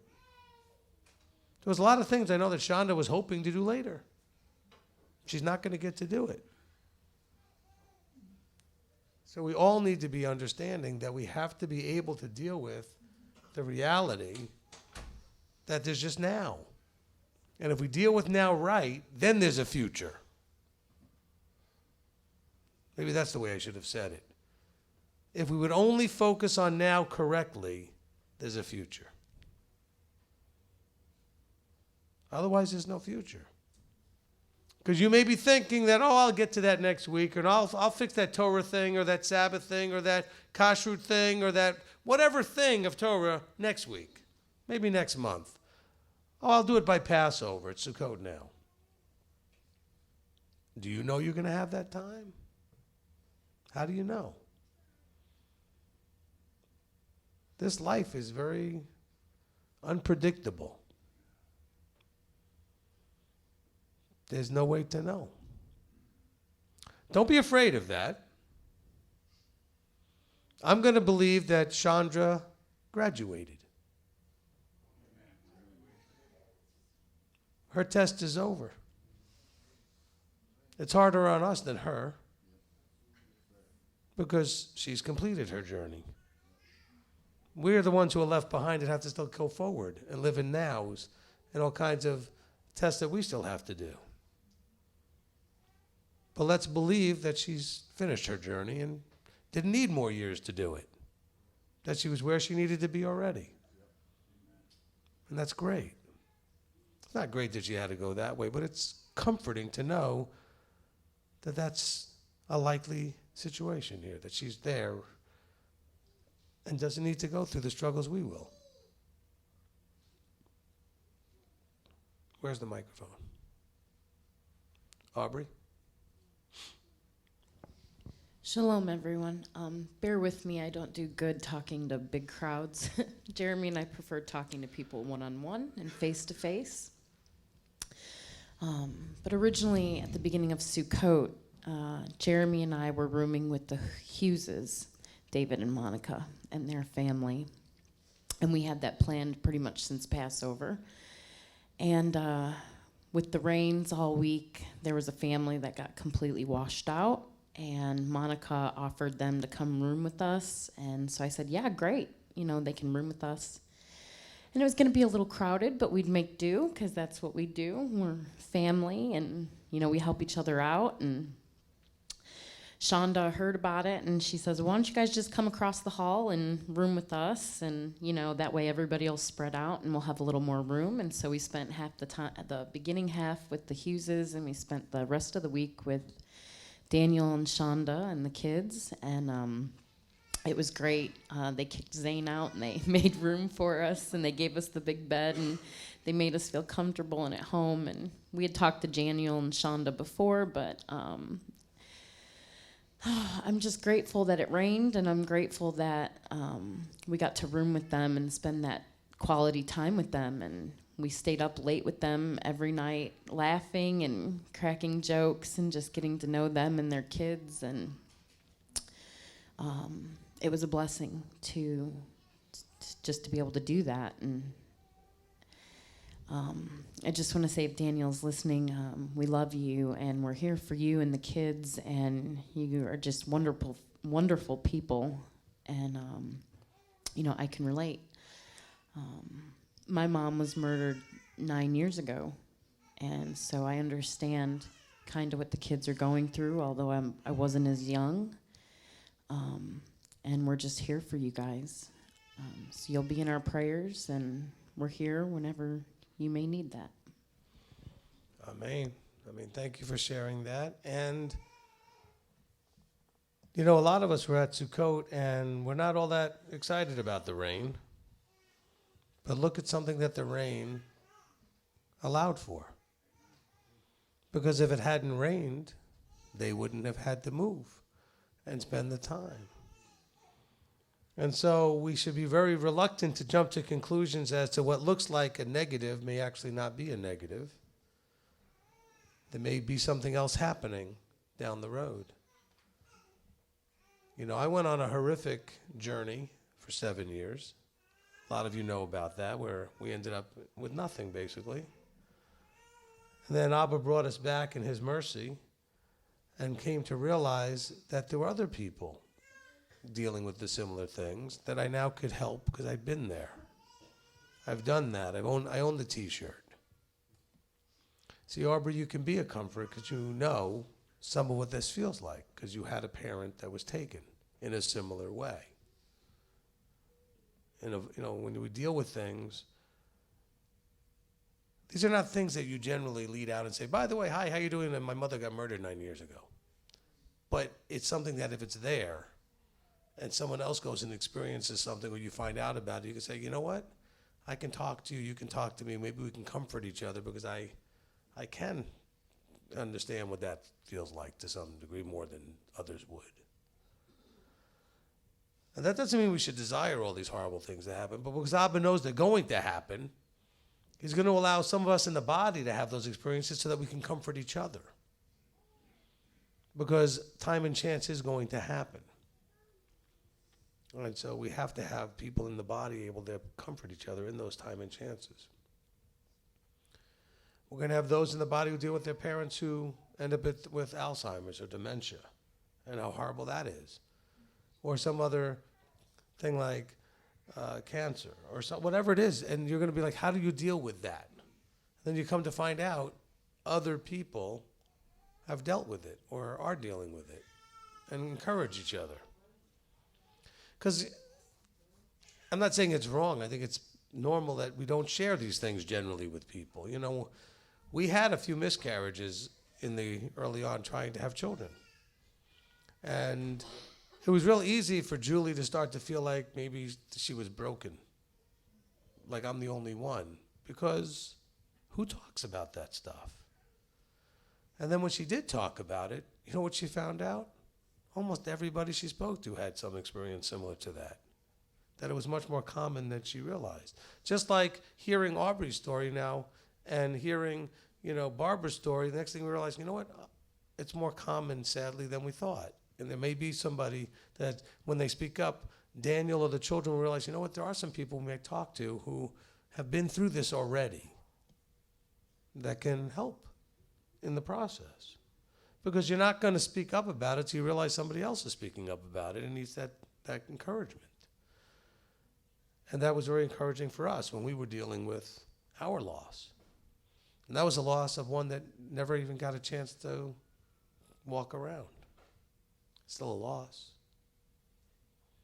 And yet, we would never have had the comfort we had until we found out other people could tell us their experience. And it helped a lot. All right. Where's the mic? Oh, my wife has the mic. Okay, there you go. Okay. So you were talking about a couple that we knew years ago in our ministry who the husband was sick and the wife had to take care of him, but the reverse happened. The wife died first. And they were a couple that was dear to my heart. And because life got so busy, I hadn't called them in a while. They didn't live where we lived. They lived in a different state. And life got me busy. And she was in my heart, but I never picked up the phone. And then one day I did. And the husband answered the phone, and he said, she died 2 weeks ago. I missed it by 2 weeks. She had called me a month earlier, and I just got so busy. I said, I'll call her. And when he said that to me, I said to myself, I didn't get to. And then last night, I could hear that the phone call was not a good phone call. And my heart started racing. And I just pictured things. And then when you told me what actually happened, I fell to my knees and I'm like, Father. And I'm reaching out to him. And I'm like, why is this happening? And then I'm starting to pray. You get another phone call. And I know it's bad. And I'm like, I kept saying, Father, I didn't get to pray hard enough. I didn't get to ask hard enough. And then when I calmed down, because you're talking about the stages today, I've gone through all of them already. When I did calm down, I thought about what I did get to do. Yesterday when we left, I knew we had to hurry. Sunset was coming and we had a lot to do still. But Shonda was sitting out there with her family, and there were a couple other families out there. I'm so glad I got out of the car. I could see Zoe had red eyes. And I thought, maybe it's allergies or all, because I haven't seen her really emotional. And yesterday her mom said she's very emotional because she's going to miss everyone and she doesn't want to go. And I'm so glad I stopped and I hugged her and I said, you're a beautiful young girl. I'm looking forward to you moving here. And then Zane, Zane, he's just a nice teddy bear. And he came and hugged me again. He hugged me many times that feast. And I kept thinking, that is a special boy. He always makes time to hug people. And then I reached out to Shonda too. And I said, I'm so looking forward to you guys moving here. And I believe I hugged Daniel too. You know, I don't always think to hug the men. But just all this happening, I just said to myself, that is one thing I can say that I won't say I wish I could have, that I didn't get to. And I just want to encourage everyone that when you remember things, just do it. Because like you said, we only have now. And let's not have I didn't get to running in our head. And as a mom, I reach out my heart to Zoe and Zane and all the moms here I know their heart is breaking for these children, and we will be willing and available to help in any way we can, and hopefully give them the love that they need as women can only do to children. Amen. Thank you, and we love you. Amen.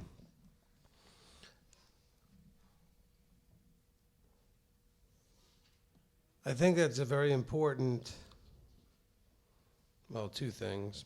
One, of course, is the reiterating of don't miss your moments. They present themselves, but we're too busy or we're too distracted. And I can tell you that I can't even describe how distraught my wife was when she found out that Marilyn had passed. Marilyn was almost like a second mom. And she knew she had missed it by 2 weeks, and she'd been putting it off. And I'd been telling her, I'm not saying that this is, I'm just saying I had been, and she knows, I'd been saying to her, did you call Marilyn? Did you call Marilyn?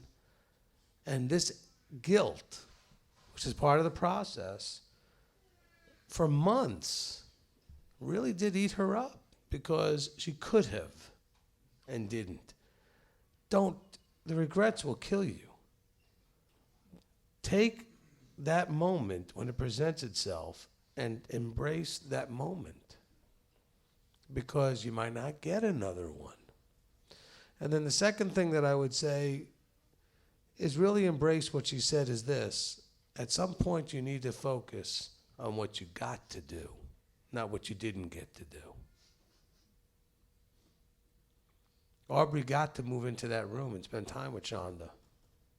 Julie got to stop and get a hug. All of us got the opportunity to know her, which, praise Abba, without him, we never would have. I mean, I live in Tennessee. They live in Indiana. Why would we ever meet? There'd be no reason. But we didn't just meet.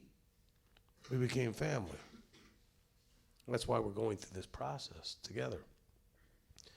And so part of the healing is to get to that place where you can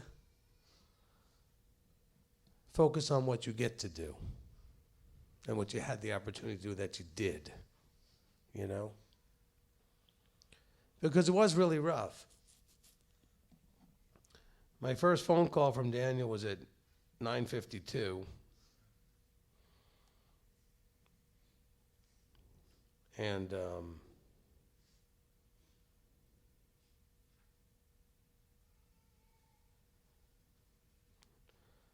where was the, just give me 1 second here.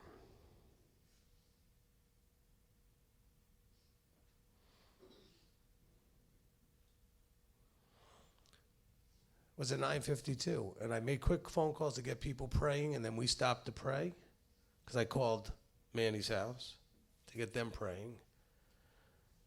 And then we stopped, the people in our house, to pray. The children were in another room. And at 10:03 is when I got the phone call. So it's only 11 minutes. And as Julie was saying, she said, I didn't even have time to pray. And you know what? We don't necessarily have time to do anything. But when there is time, we need to do everything that we have time to do. Because even that feels like it was stolen away from us. I didn't get a chance to ask and plead and beg for help and all the other things that you'd want to do.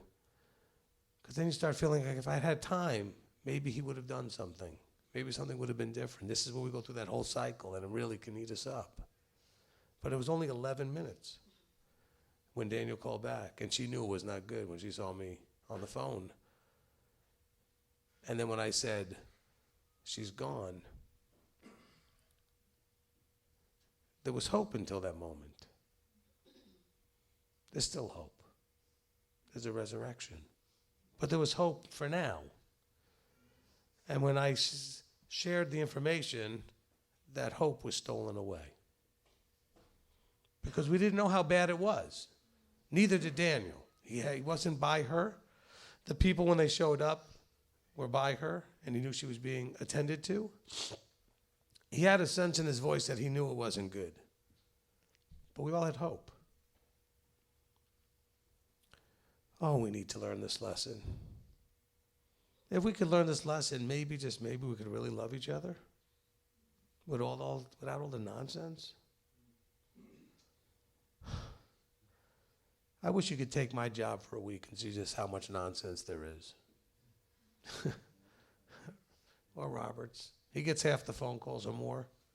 There's just so much that Robert and I look at each other a lot and say, are you kidding me? Really? And it's not judging against you. It's just like, there's so much more important stuff than the stuff we're all dealing with, and we think is so big a deal. And I know it's a big deal to you at that moment, but that's because our perspective has not been shifted. Is that fair? This is something that hopefully will shift your perspective.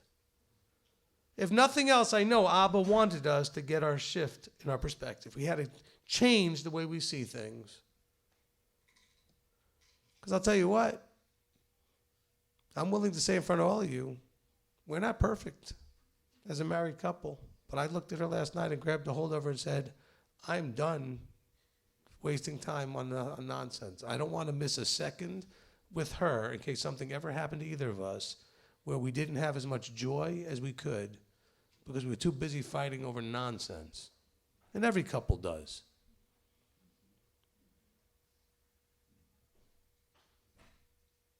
Can't do it.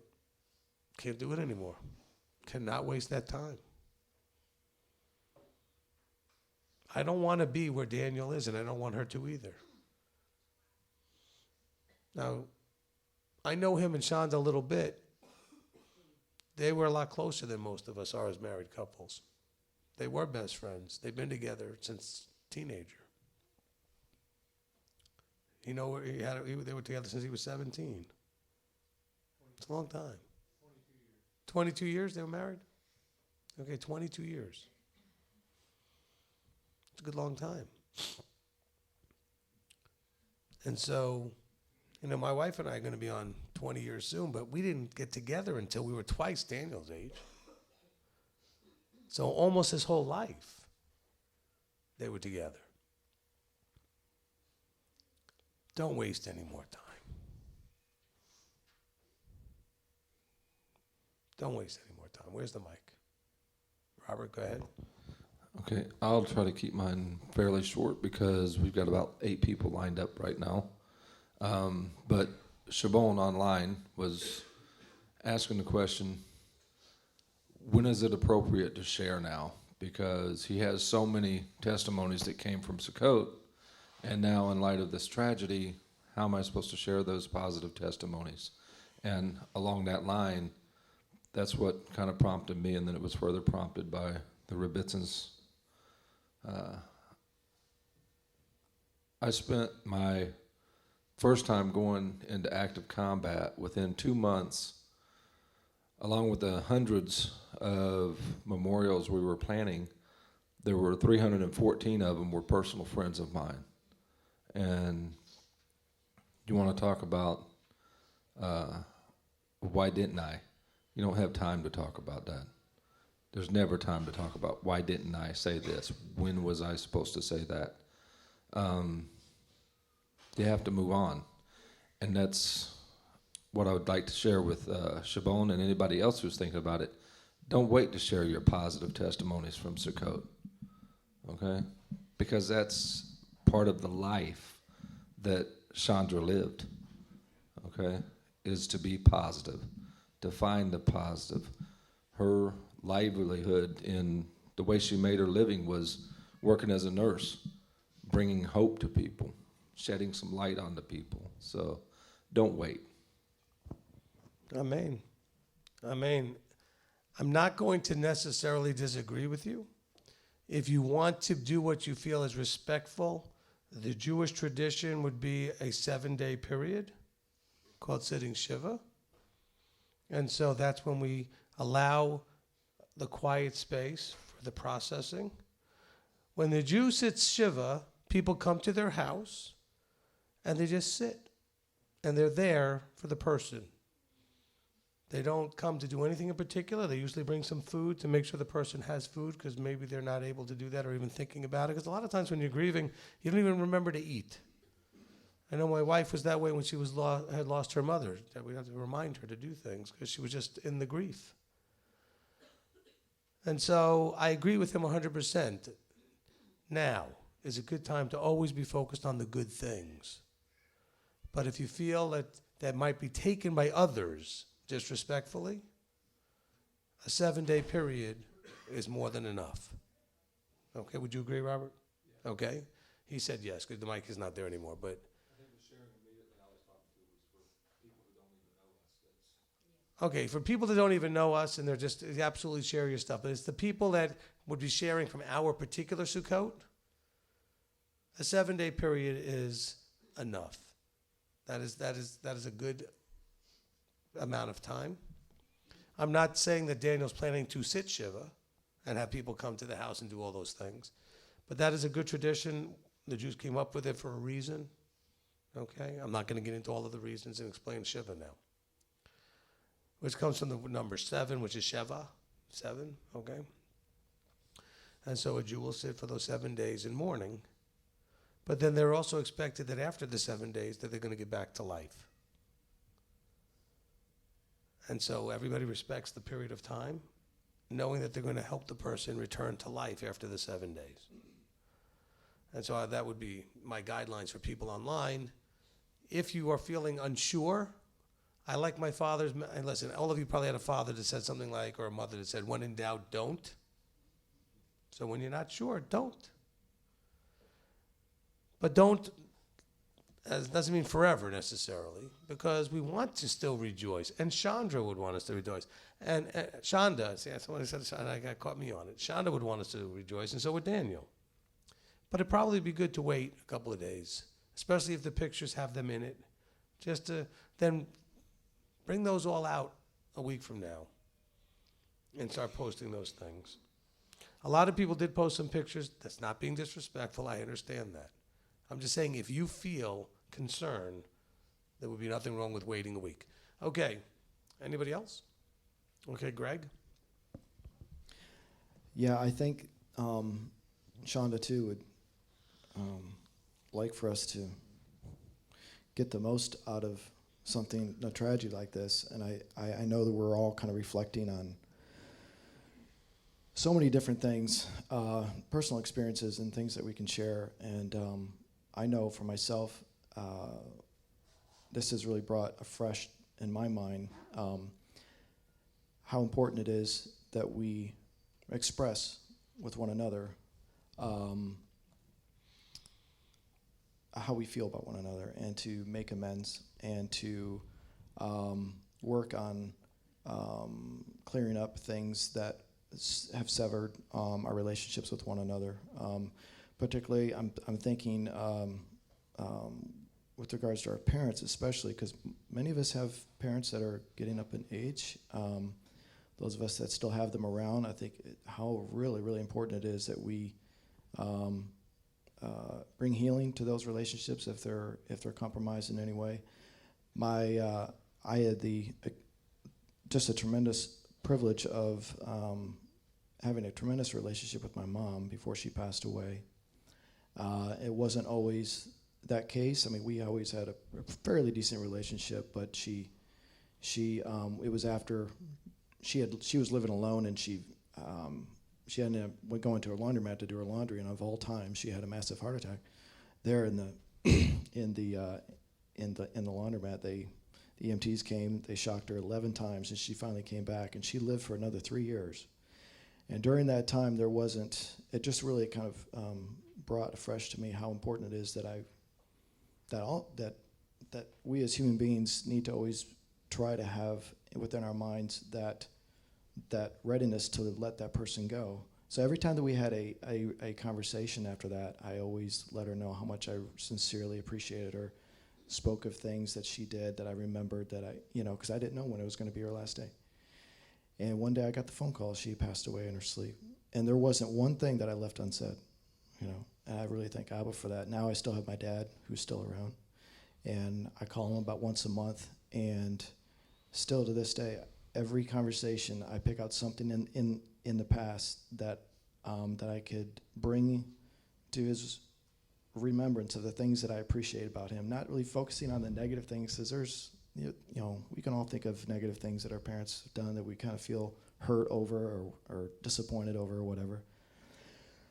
But I can't tell you how much healing that brings to my dad. I mean, he isn't one to show emotion at all, but I know that he really, really just soaks it up, and how important it is. So I just want to encourage us as a family. I see the fruit of that between my dad and I, we did not really have a really good relationship as I grew up. How precious that is. It's healing to both parties, really. And so anyway, with that, I just thought that was probably an important. No, it's great. That's really that's good stuff. And it's part of the fifth commandment too. And I think Abba definitely honors that. And I can't tell you enough how it has changed my dad. It has brought him so much relief, because he often would allude to things that he did and really didn't know how to handle it. But I told, basically, in my own way, I told him, it's okay. I think you're a great dad because of this, this, this, and this. I always pick out the positives. And Dad, I want you to know, I really do love you. All's well that ends well, and I think you're a great dad. And he just, it's just really, really great. Just want to encourage us. Amen.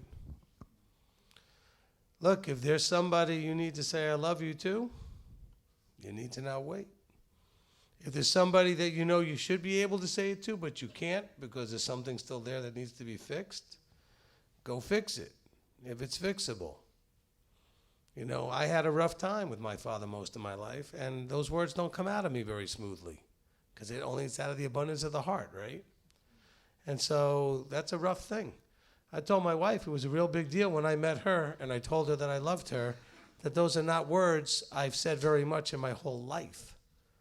Just because that wasn't my house I grew up in. My mom and I, similar to you, had a fairly good relationship.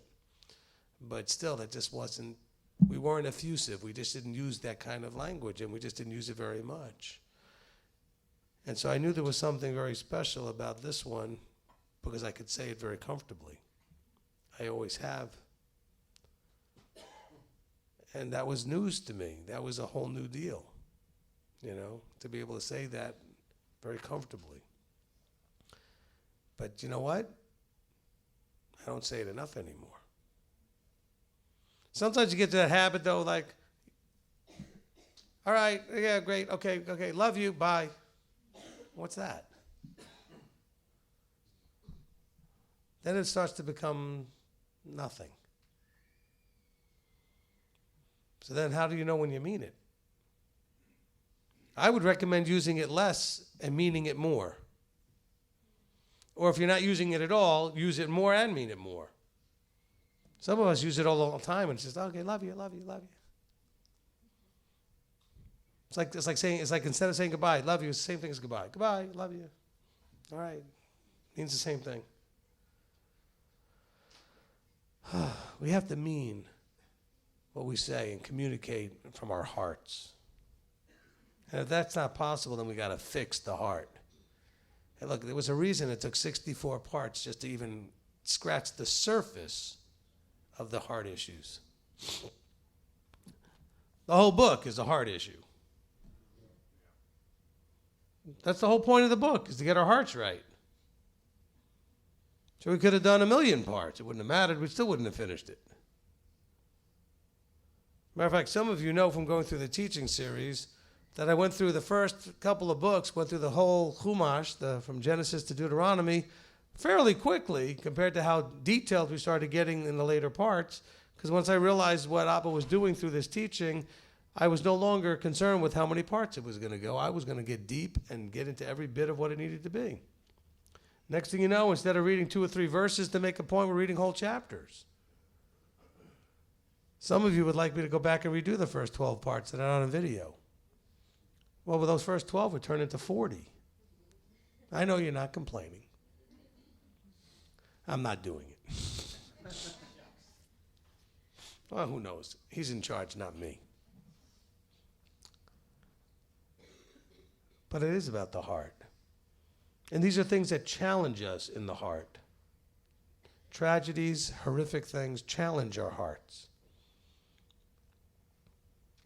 But it should also prompt our hearts. The way I felt about my wife and my children when I embraced them last night after the tragedy, I want to always feel that way. Because at that moment, I couldn't think of one thing that I had that was a barrier between me and them. Does that make sense? In that moment, I didn't have a negative thought. I didn't have a disappointment. I didn't have a frustration. I didn't have any anger. I didn't have any bitterness. I didn't have anything negative at all except, come here, I love you, let me hold you and never let go. I don't want to ever feel different than that. Some of you did the same thing in your houses. Some of you are doing it right now. You knew I was talking about you, didn't you?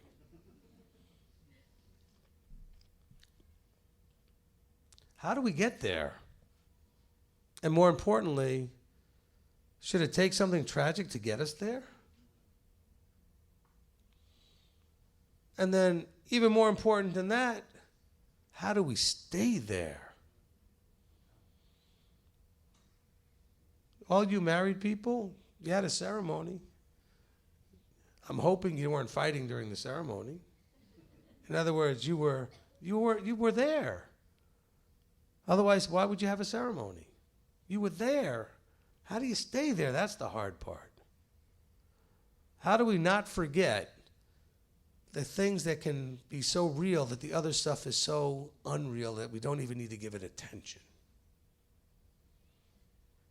But the dolls were put in the wrong drawer. But somebody didn't turn off a light. You lost your thing or whatever it was again? Okay, we'll fix those things and we'll talk about how to not do them again, but why do we get upset? So much nonsense. And we talk so harshly to each other. We're not gentle, we're not kind, we're not fruit of the Spirit.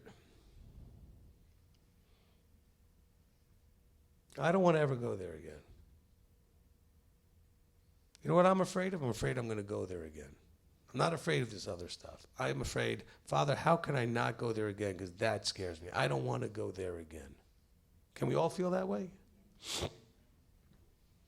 And not just about my family. I want to feel that way about all of you. I want to not do anything that's going to have me focus on any nonsense over the real. The relationship has got to be so real that the nonsense is just nonsense. If you actually thought of it about it as it is, you wouldn't give it such high importance. We elevate the nonsense into like, this is world-shaking, earth-shaking important. But you forgot to, but you didn't. Why didn't you do that? Why did you do this? Blah, blah, blah, blah, blah. How about you're still alive? I'm still alive. I love you. We're a team. We're a family. Mishpocha. We're here. Means we can still change. We can still do more. Awesome. Let's put down the whip, put down the corrective rod, and love each other. Amen? Where's the mic? Okay, Diana? I love you all. We love you too. I'm not the type of person who says I love you very often. I'm the one who likes to conserve it and make it meaningful. So, but with the subject in mind, I want to share how much I love you. And I'm very grateful for this. I wish I had this 10 years ago when my brother passed away. I've seen firsthand how not having Yah around can really affect a person. How they can just turn completely into a very dark place. My mom became atheist because of my brother's death and didn't understand why a God can do that. She, until this day, she's very bitter, very, very difficult to talk to and be around when it has to do with anything with God, with anything that has to do with loving. My sister, she had a fight with my brother a couple days before he passed away. Until this day, she still has nightmares because she still feels that guilt that she never had peace with him before he passed away. And it took me around 2 years or more to finally get over and find joy in my life after he died. And if I would have Yah in my life in that time, it probably would have been a faster grieving time. So I'm very, very grateful for this. And I'm praying for you, Daniel, and the hats and the children. And I hope I know they're okay, but just I feel how hard they're going through this time. And if I didn't say it, I love you guys. Amen. Amen. Some of you have been planning to reconcile with a family member or friend, and you're planning to do it. Not now, but I'm going to do it. You better do it. And do it now, because you may not get the chance. And listen to people like Diana sharing with you what happens to people that regret they didn't get to do it. You know? Because you just don't know. And then they're gone. And now you can't. And it's not that you didn't think about it and then it hits you once they're gone. Some of you are absolutely confident, oh yeah, I'm gonna do that. You're planning to. You've said, oh yeah, you've said to another sibling who said to you, when are you gonna go fix things with Dad? Oh yeah, I'm gonna do it. I'm not ready, but I'll do it. What if they're gone before you're ready? What if they're gone before you get around to it? Well, I'm busy. What are you busy with anyway? What is so important? I'm busy. I'm busier than most people. I would never use that excuse. I can't tell you how many times I get a phone call. How many of you have ever heard from me as soon as you called me, where my first response to you is, I'm busy? Now, how many of you, when you asked me if I was busy, I told you I was busy? All of you. But I'm not going to use busy as an excuse. We can't use busy as an excuse. I'm not saying I'm more busy than you. Obviously, we all have stuff to do. Stuff we think's important. Some of it really is important. I mean, you have to work and put food on the table and take care of children and whatever you have to do. We have stuff to do. But don't let busy be the excuse for not doing what has to be done that you might not have time to do and never get an opportunity to do except now. Okay? When the floods were coming and the storm was coming in Florida and I was asking for prayer, I begged my in-laws to leave, my father-in-law and sister-in-law to leave, and they didn't, and it worked out. And praise Abba for that. It was foolish, I think, in very strong terms, that they put themselves at that risk, but it worked out. But when it got to the critical moments where it could have gone either way, I handed my wife the phone and said, "Call him now. You may not get another chance." And she did. I said, it's no longer time to ask him to leave. It's no longer time to plead. It's too late. It's either going to work out or not. Don't wait for a storm to be 5 minutes away to pick up the phone. You may not get that much time. We knew this storm was coming. There was some time. Shonda's storm we didn't see coming. Shonda had to deal with something. Daniel's dealing with something nobody could see coming. Don't wait. Don't wait. I mean, Greg, you inspired me. I need to talk to my father. We have healed a lot. We are on good terms. But when I call the house, I may talk to him for 3 seconds. I talk to my mom for the rest of the time.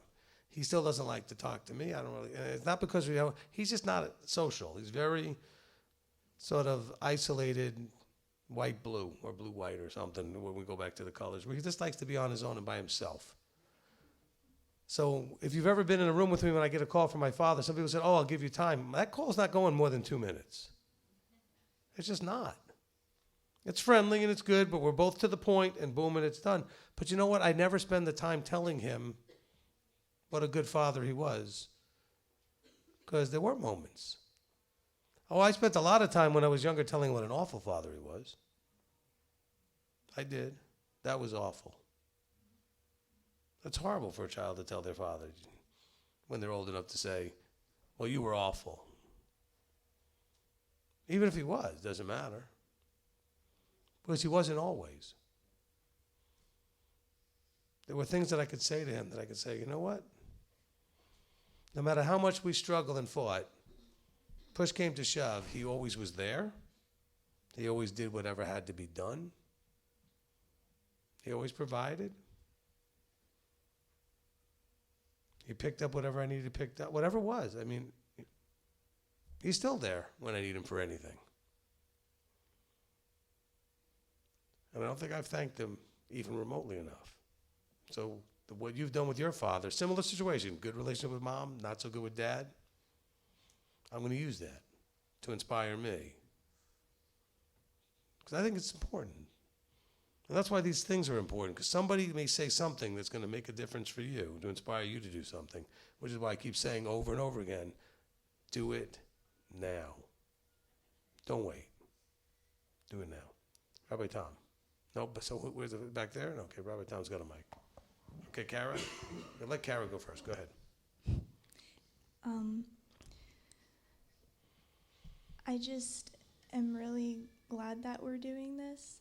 I didn't know Shonda. In fact, I don't know if I ever talked to her. And that makes me really sad when I think, I guess we're all family, or we say that.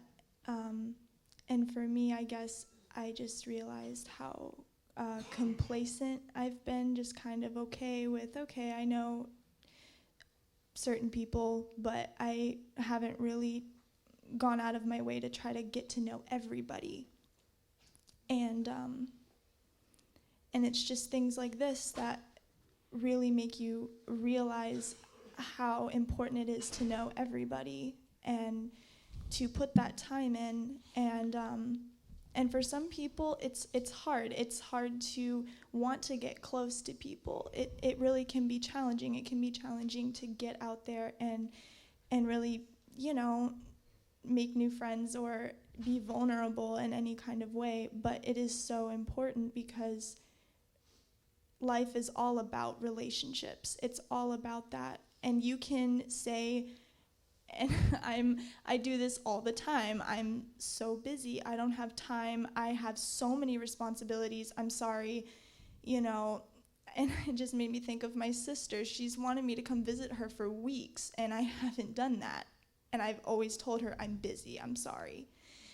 And now that this happened, it's like, oh my gosh, what if something happened to my sister and it's like I was putting other stuff in front of her, and I don't know. I think Abba allows things like this to happen to make us understand how valuable each other is. He forces us to wake up, like you said about the nonsense. No more nonsense. We're done with that. People are important. That person is important. Stop fighting about stuff that doesn't matter. Stop putting other things in front of them and focus on what matters, and it's that person. Amen. Amen. And then I'll get to Tom here in a minute. I talked earlier about how I hope things don't change, where my mind is now, my heart is now. But I've experienced that change. Some of you, not too many, a few of you were in the Methodist church we were using that one time, and my daughter got hurt on the playground in the middle of my teaching and came running in and ran right to me. Anybody remember that? Okay, just a few people. And I stopped the sermon, or whatever I was doing at that point. I said, excuse me, she needs me right now. And she jumped up into my arms, and we had a moment to calm that down. But I also know that 2 weeks ago or less, whenever it was in the last few weeks, because it happens on enough regular basis, so I'm aware that it happens all the time, I'll be doing something, working, and my daughter will come down. And she'll come to me, and I'll look at her like, can't you see I'm busy? But yet I stopped from the podium and stepped aside and grabbed her and picked her up when she was 5 or 7 or whatever she was. How old was she probably? 7, okay?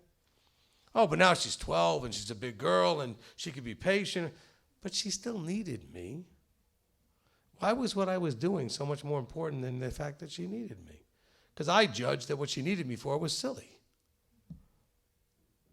No, what I was doing and putting that in front of her, that was silly. Not that what I was doing wasn't important, but putting it ahead of her was the foolish thing. Oh, but I would look at her and snap her, can't you see I'm in the middle of... I'm just using that as one example, how I was in one place at one point where nothing would have come between me being available to her.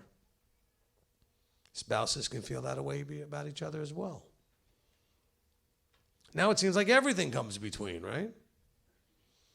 Doesn't take much to be like, I'm in the middle of something. Instead of stopping, focusing our attention on the other person and esteeming others above ourselves. But what they needed was nonsense. Well, who are you to judge that? You're still putting something you're doing above them. Well, they're putting something above... No, worry about you. Don't worry about what they're doing. Let me say that again. You may be right. So what? Worry about you. Do what you're supposed to do, even if they are still not there yet. But you can be there. And then in a gentle way, once you realize what it is and you're talking to them, you can say, are we good now so that I have something I want to go back to. Is that okay? But focus on them. Don't be doing them thinking the whole time, I got to figure this out quickly because I need to get back to what I'm doing. Be present in the now with whoever you're with.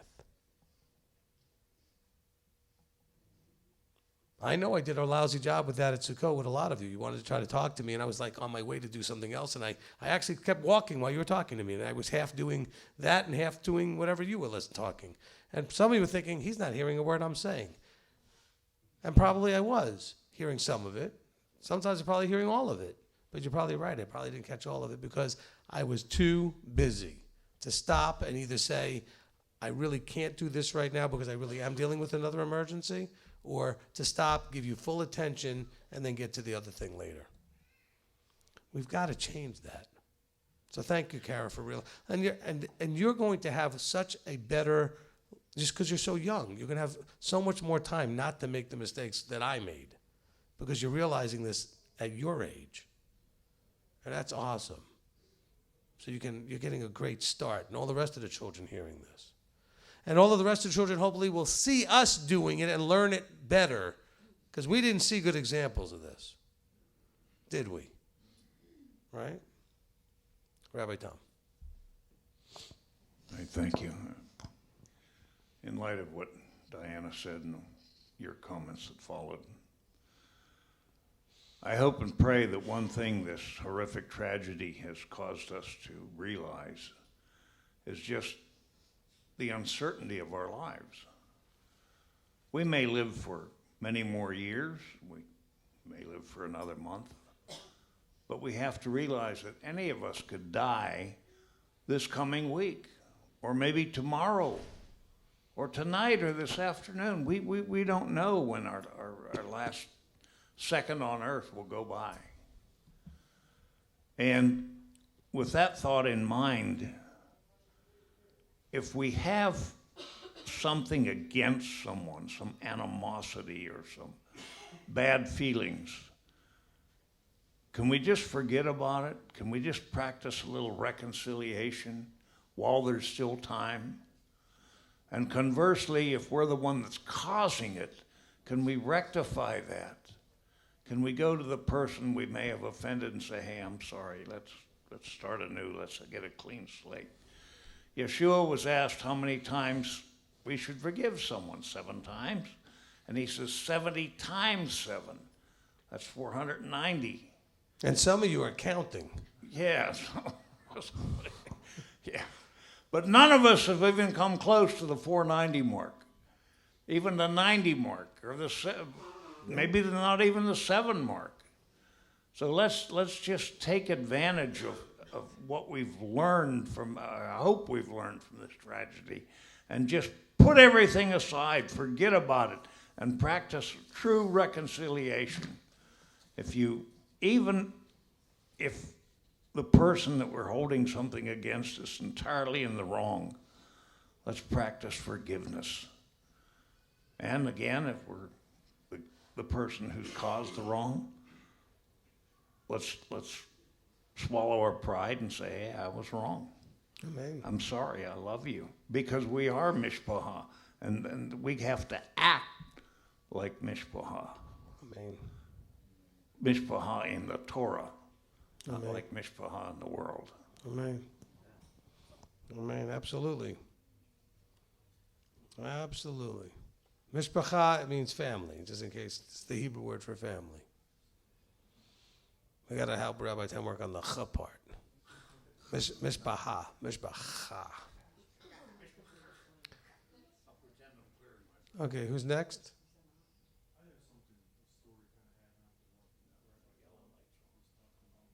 Okay, we can bring it back. Rebbetzin Joanne has the mic first, though. Well, then we'll bring it back to you.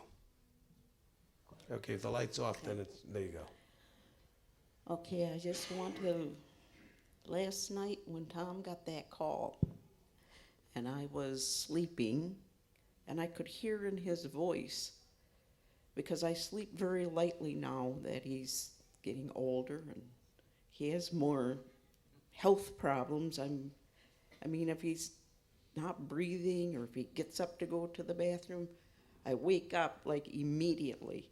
So when he started raising his voice, it woke me up, and I was like, oh, something's bad's happening.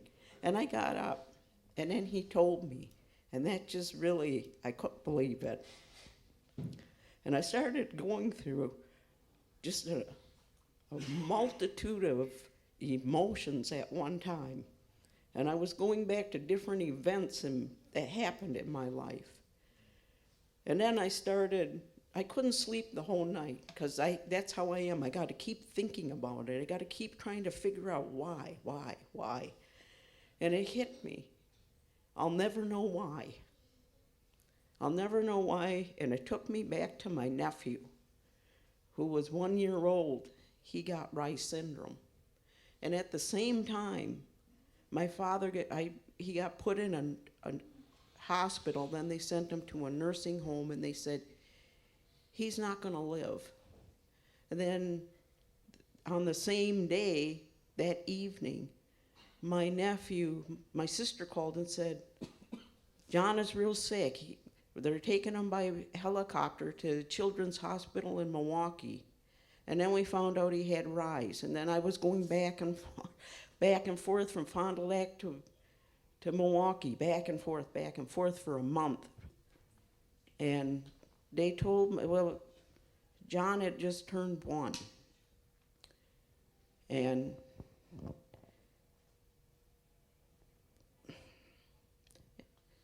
when my father passed away, it was September 27th. They came in the day before and told my sister, your son is going to die within the next 24 hours. They took his skull and they opened his skull so his brain could swell right outside of his skull.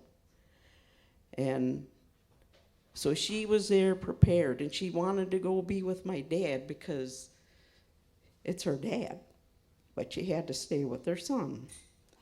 So we kept going back and forth from one end. That there's like an hour drive one way. So I was up there when my father passed away at 10:30 exactly. And my sister, we was all upset. We was all trying to figure out what to do, even though we knew he was going to pass away. My sister, Peggy, she called up and she was all happy. And she goes, John woke up today. He stood straight up in that bed with all that monitor stuff on him and smiled at her and said, hi, Mama, at 10:31. My father died at 10:30, and he stood up at 10:31. And all of us kept trying to process that. How did that happen? The doctors were all shocked because they was waiting for him to pass. My father passed. He did not. And that was like 6 years ago. So I went back to that moment, and I started thinking, to this day, I don't know what happened. And I'm never going to know what happened here, so stop thinking about it. There's where I get that wax on off thing, because you're never going to know, so stop driving yourself crazy trying to figure out why. So I started thinking about Shonda. When I was getting ready to leave, and I was making all my trips, getting all the stuff out in the car, on the bus, this, that, and she was sitting in the rocking chair. And she had asked me for a recipe for my pizza that I made, my veggie pizza.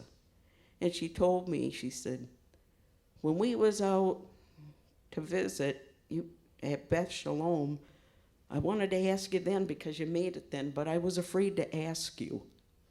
And I asked her why, and she said, I don't know, you just seem so cold and distant. And I have to agree, because sometimes I can be that way. It's just not that I have any kind of personal feelings against anybody. It's just how I am. But if you come up and talk to me, then I'll talk your ear off. Ask Tom, he knows. Because when we got married, he thought I'd never shut up. Some of us don't. Some of us don't naturally exude the warm fuzzies. I know how you feel. I don't generally do that either. So there are people that, they probably want to ask me something, but they're afraid to ask me. So please don't do that. Just ask me. So I gave her that recipe, and she was all happy. She says, look, we're going to go home. I'm going to make this first thing I get home. And she was talking about that. And then Daniel asked me, he said, so you have any idea what kind of dessert you're going to make at Passover? And I told him no. I said, because I'm not going to make any desserts at Passover because I just resigned from the kitchen because of my health. I have health issues with my feet and legs and stuff, and I have a hard time standing on them, and now it's time for me to pass the torch to the younger women. Amen. And so she got a big smile. She lit up like a candle. Her whole face just lit right up, and she goes, "Well, do you think I'd be good to do that?" I said, "I think you'd be excellent to do that." And they asked me, "If it doesn't bother you, could we go ask Julie?" I said, "You have my blessings, and if you need my help, you just let me know." And immediately she replied with a big smile, "You're doing the holla." And I said, "Well, if you need me to help you with that, I'll help you."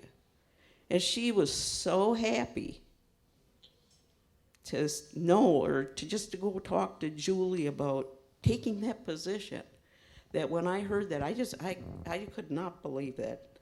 So anyways, I got to this point now that we have to, my mother always used to tell us, in something bad, there's always something positive, and you have to search to find it. So I started searching for that, and I found it.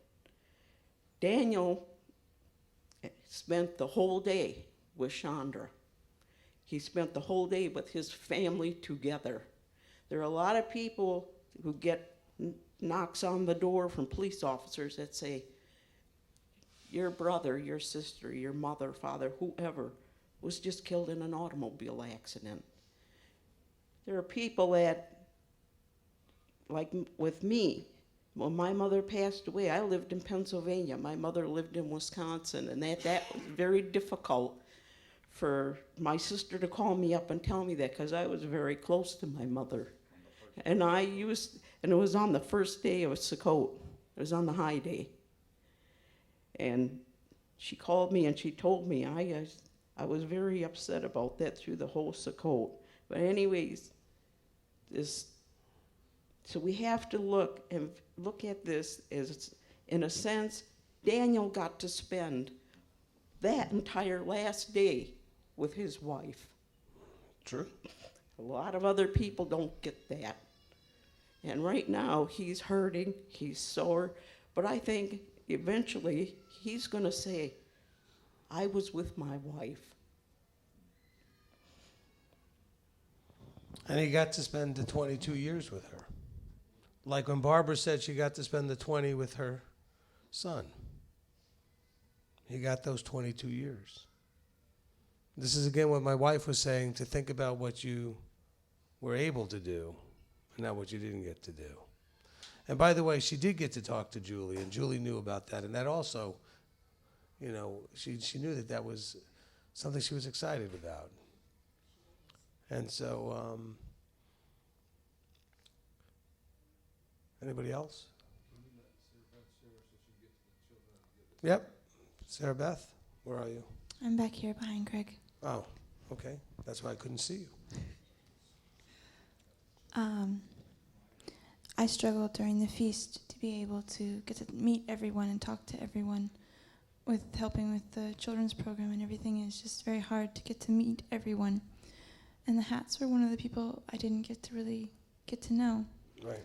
Except, just like the rain that Aubrey mentioned, because Annalisa was sick, I got bumped from shadowing her to snack prep. So I got to prep snacks with Shonda, thank you. And just get to take something that was not fun, losing Annalisa in the classroom, to know I'm so glad I did. Amen. Amen.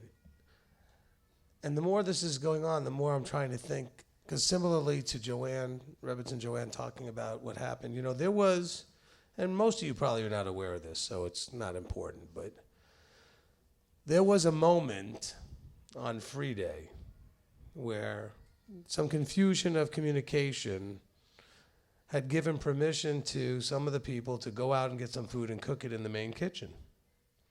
And very primary in that was Shonda and Aubrey. And then when I got back and heard this was all going on, naturally, because this was against the rules of what we had set up, not just because there's rules, but because the property had told us they can't use the kitchen without one of their people being in the kitchen and all these other things. Doesn't matter. There was rules. Of course, when I came down and said, I'm sorry, but we just can't do this, some people were upset. And then word got back to me later that Aubrey and Shonda were very mad at me. And the whole point of all this is that I was able to, because if I had not done this right now, this would really be, bothering me. But I was able to go up to both of them on the high day before when we were leaving, and just say, by the way, are you mad at me? And they told me no. They told me they were upset about the situation a little bit because they were under the impression that something was okay. Turned out it wasn't. But if I hadn't got to do that, I'm sure that would be something that I would have regretted just to confirm in case they were, so I could have fixed it. And so I'm just, of course they looked at me like it was a silly question, and of course we're not mad at you and blah, blah, blah, but I asked anyway. And now that I know I would never have had another opportunity, I'm glad I did.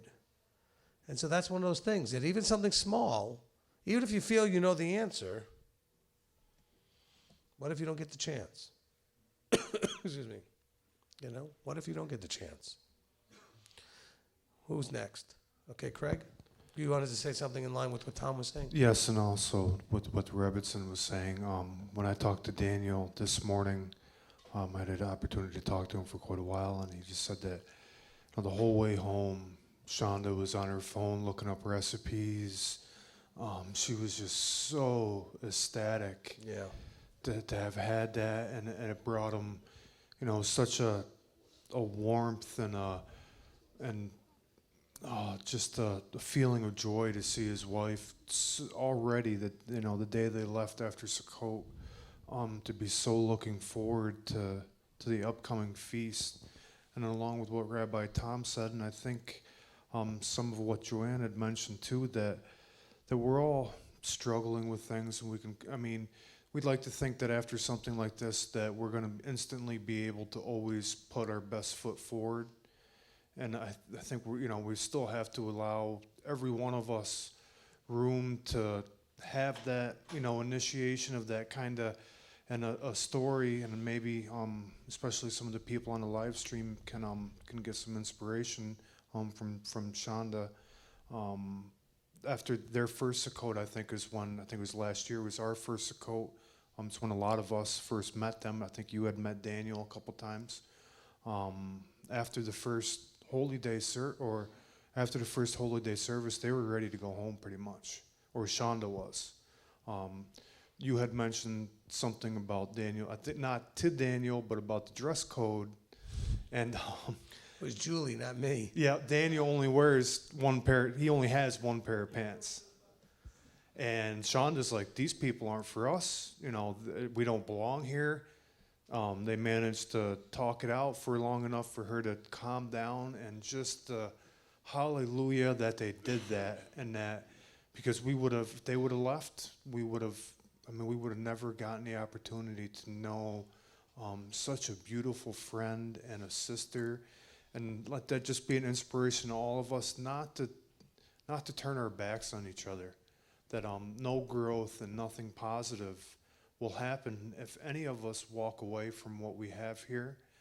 It can be so difficult sometimes, and I think that first fleshly mindset and instinct is, well, I don't really have to go through this, or I don't. But we all need to be able to stand in those times when things get the most difficult, so that we can have what we all have here, like a deep family, people that we can call.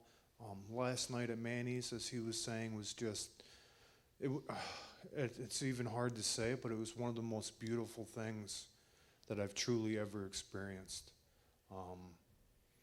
And it's just, if any of us were to get to get in that mindset, and just, because it is, there's other than just ourselves and And other people, it's so easy to just turn and walk when things get a little difficult, or somebody gives you, an evil look or snark kind of comment, or we can all have those times where we're just really. Let me just go into that for a second because there's some lessons there. We all come from different backgrounds. We all have a sense of the right way to do things and the wrong way to do things, whether it's Torah or not. As we talked about with the colors, the Rebbitzин's blue. So she sees the way you're supposed to dress a certain way. The lesson that I want to talk about, though, is that she's had some moments where she shared with some people that they have reasons why they dress the way they dressed. And I keep always saying that we encourage people to dress up for Shabbat, whatever that means in terms of dressing up. But we're not going to judge you if what you have, because we don't know why you have what you have. It turned out that Daniel, because of his job and everything, doesn't own a pair of dress pants. He wears shorts almost all year long or sweats. So when he told me he didn't own a pair of pants, not that he couldn't afford it, he just didn't own a pair of pants. Never owned a pair of pants. Never needed them. That sounds funny and weird, but it's just, that was their reality.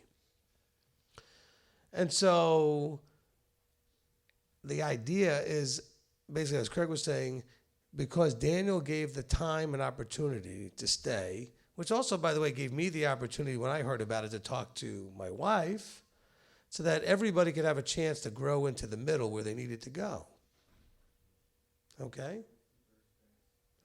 And now he has two. I know. He's been buying one per year for feast.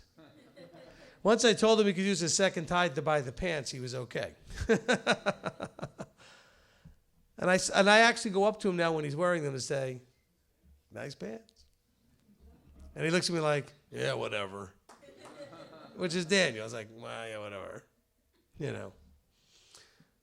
But that's the thing. If you don't stay through the experience, through the adversity, through the uncomfortableness, we got a couple of people that have had things like that, there's no opportunity for everybody involved to grow.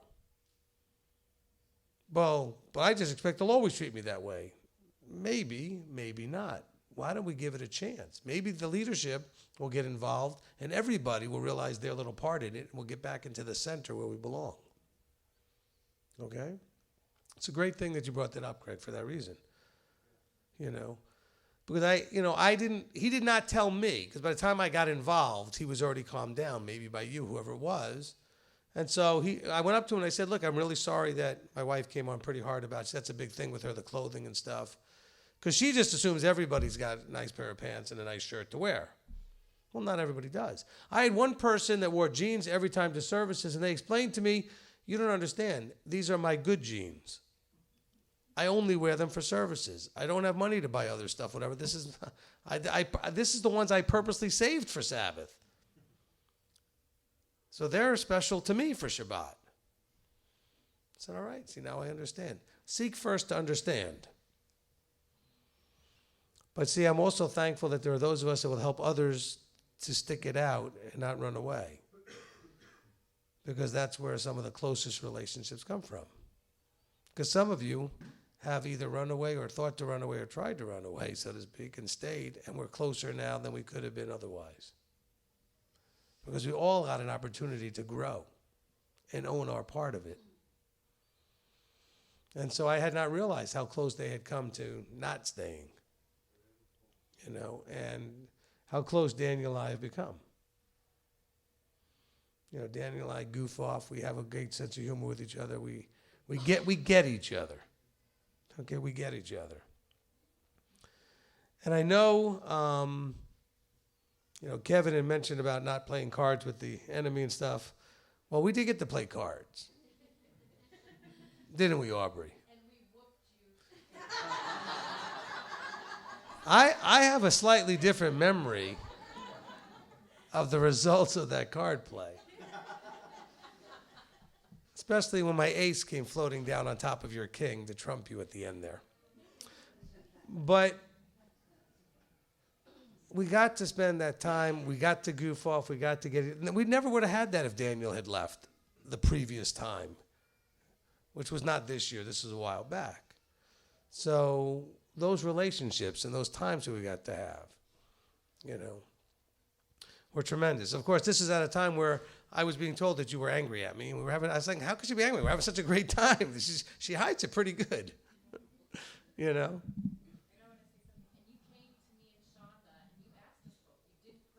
Right, I just mentioned that, but you were out of the room.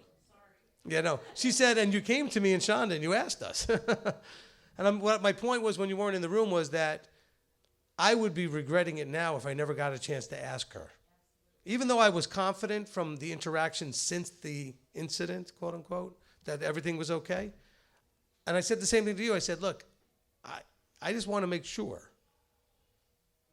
Because what if I was wrong? Because some people, you know what? You have people around you that really have issues with you that you don't know because they're good at acting. They're just good at it. They've learned to not share and not read it on their face, and they're good. So sometimes it's good to check. Are we good? Are we okay? That's important. And so, and yes, you did beat us pretty good a couple times. Anyway, and it was fun though. That's the whole point. It was fun. And there's so many experiences that you can look to that had certain things not happened, or had certain things happened, you never get there.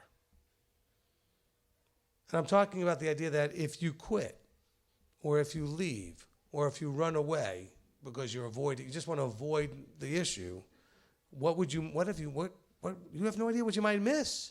What may have happened? What may have come in the future? Where would things have gone if you could have stayed?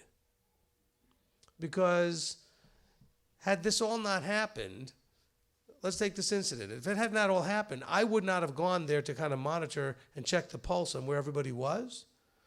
And then the next thing you know, somebody, mentioned cards or said something about, did you ever play spades or whatever it was? And then wouldn't you know, I jumped in and said, hey, I know how to play all that stuff. And then I said, I could even teach you the next game or whatever. And they were like, they reminded me. And see, but if I hadn't had that incident and felt guilty that maybe I overstepped because I can come across pretty strong and angry if things are not the way they're supposed to be. And so I needed to go make sure, did I hurt somebody, step on their feelings, come across too strong, whatever it is. I wouldn't have done that, then the other things that were wonderful that came out of it wouldn't have happened. And I would have missed that opportunity. And so because I yielded to the thought that said, you probably should go and check on this. But a lot of us get that thought and then don't go. And you know what? I don't always give in to the thought and go.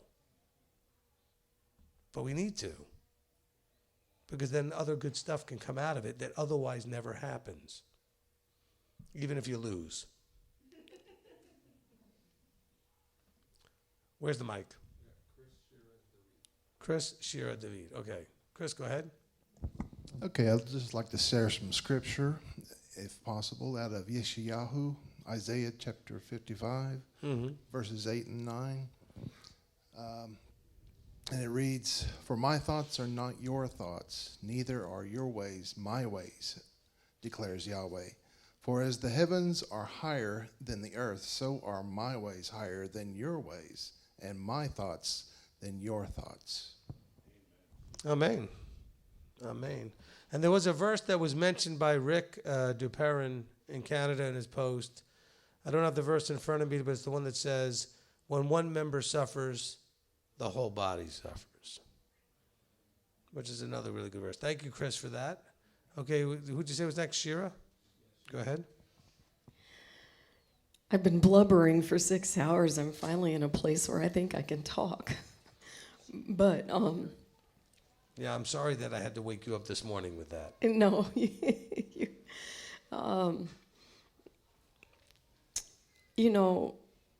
During the feast, there's a timing. There's an amazing timing that Father really has used this to get our attention. I'm sure that Daniel and Shonda have gone away to other places, and this man stayed. But it was this Sukkot, it was this amazing experience that we all had together. And right after that, I surely see him getting our attention, and I appreciate so much of what you've shared, Rabbi, about community and about living in the moment.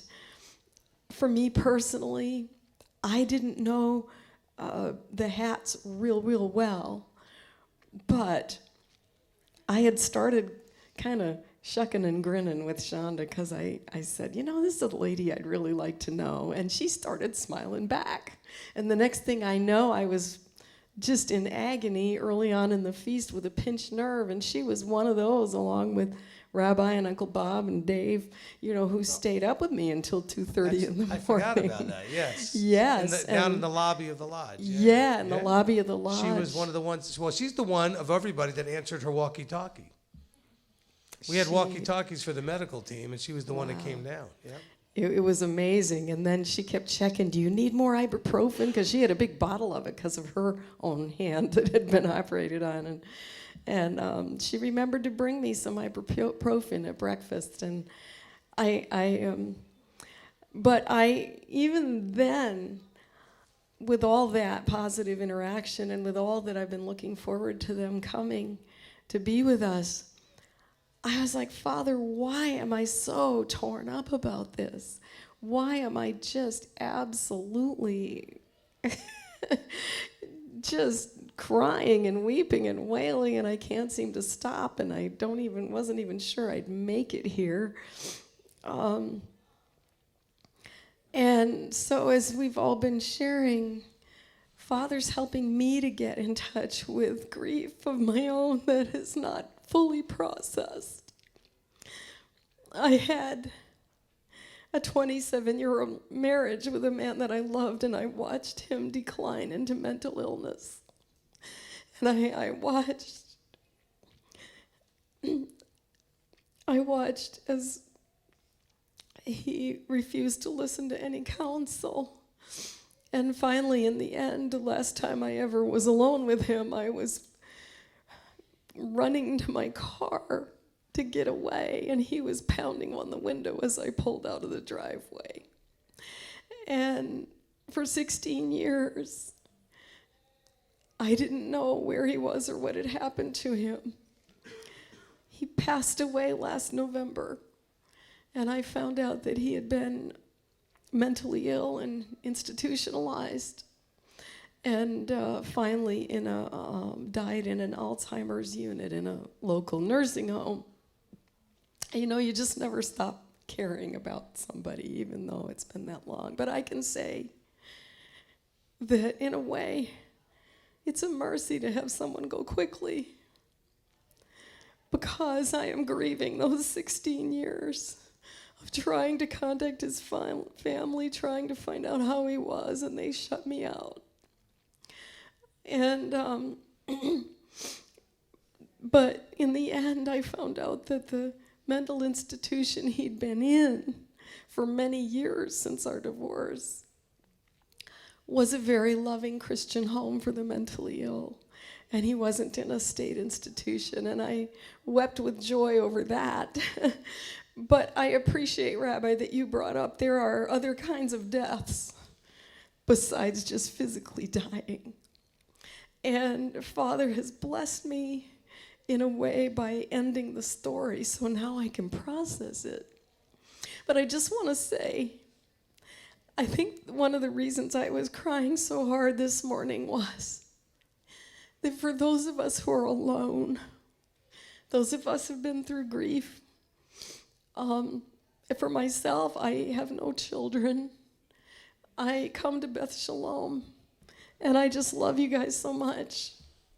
At the Sukkot, I realized how in love I was with my family and how much I need you. But I come home and I'm alone.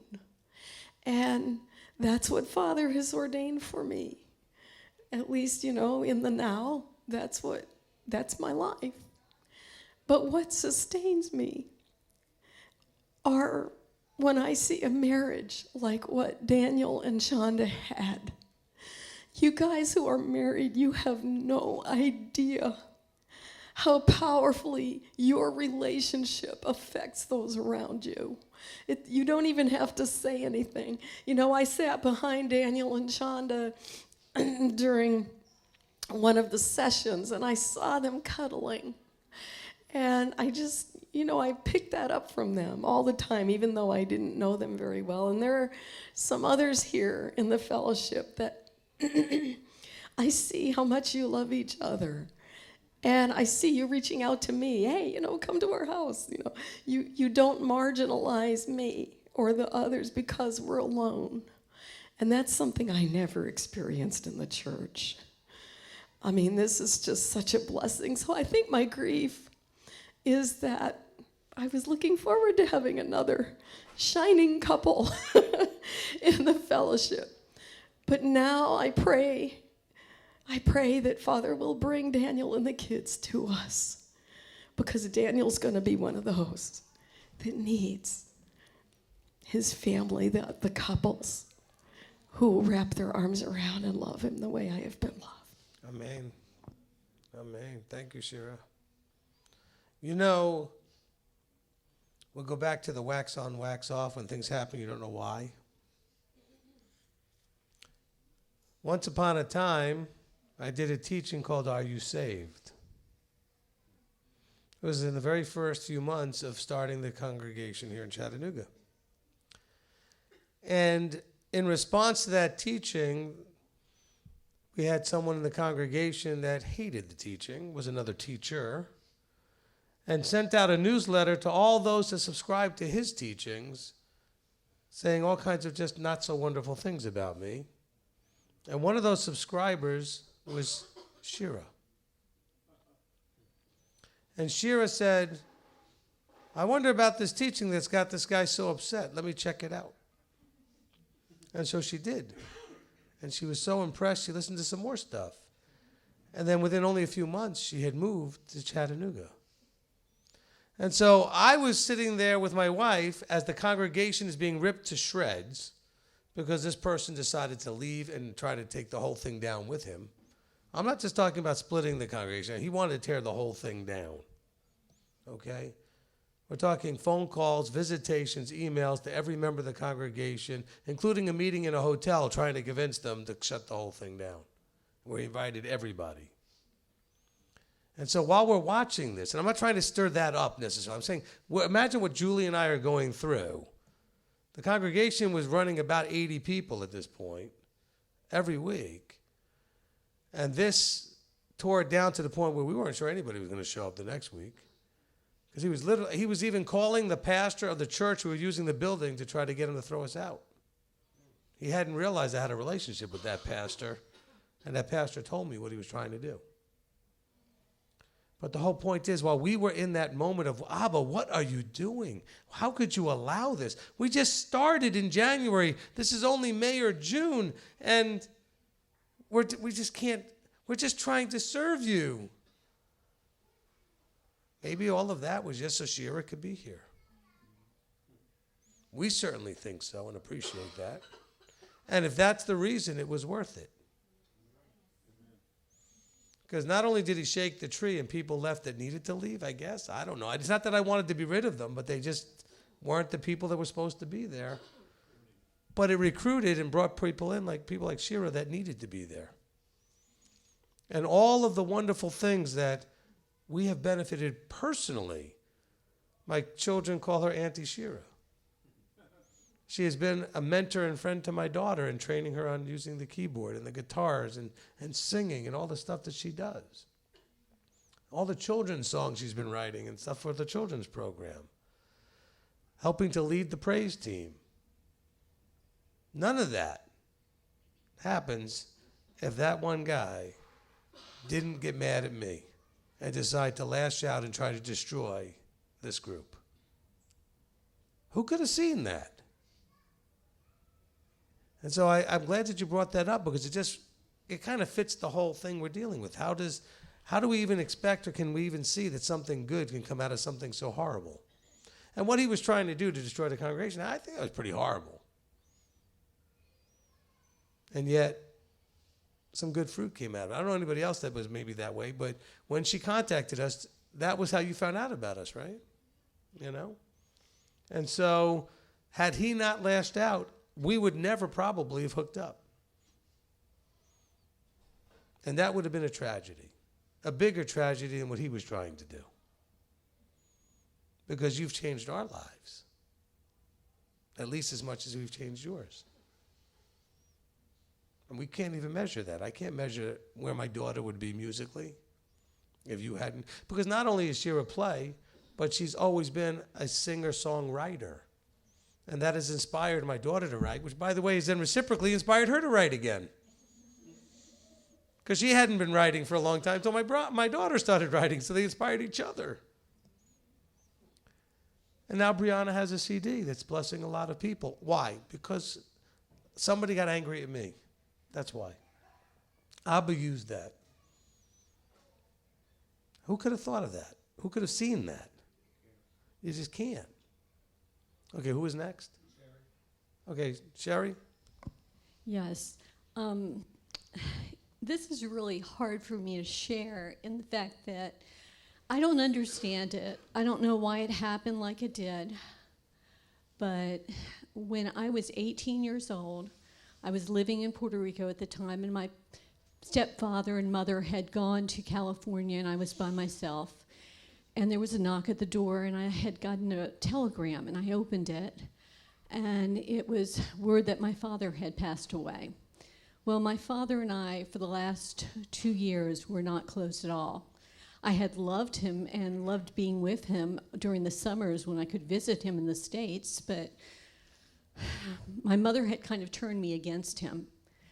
And during that time, there was a lot of emotions that just came through me, like here I didn't get to spend that time with my father, and I'd never be able to see him again. And I remember I was just devastated because the funeral was going to be the next day, and I had to get from Puerto Rico overnight, hop a jet to New York, and then get to Newark, and then my brother would come and pick me up. And the whole scenario, Yah just had his hands in how I would do all that. And finally, we got to the area that my father was laid out. And I remember touching his hand. And there was such love that I almost got knocked down. And I remember looking at his face, and I saw the most beautiful smile on my father's face. Well, later that day, as things progressed, my aunt was making a comment, and she said, I don't know why they made his face look like that. They could have at least put a smile or something. And my older brother, who's an admiral in the Navy, had seen that same smile that I saw.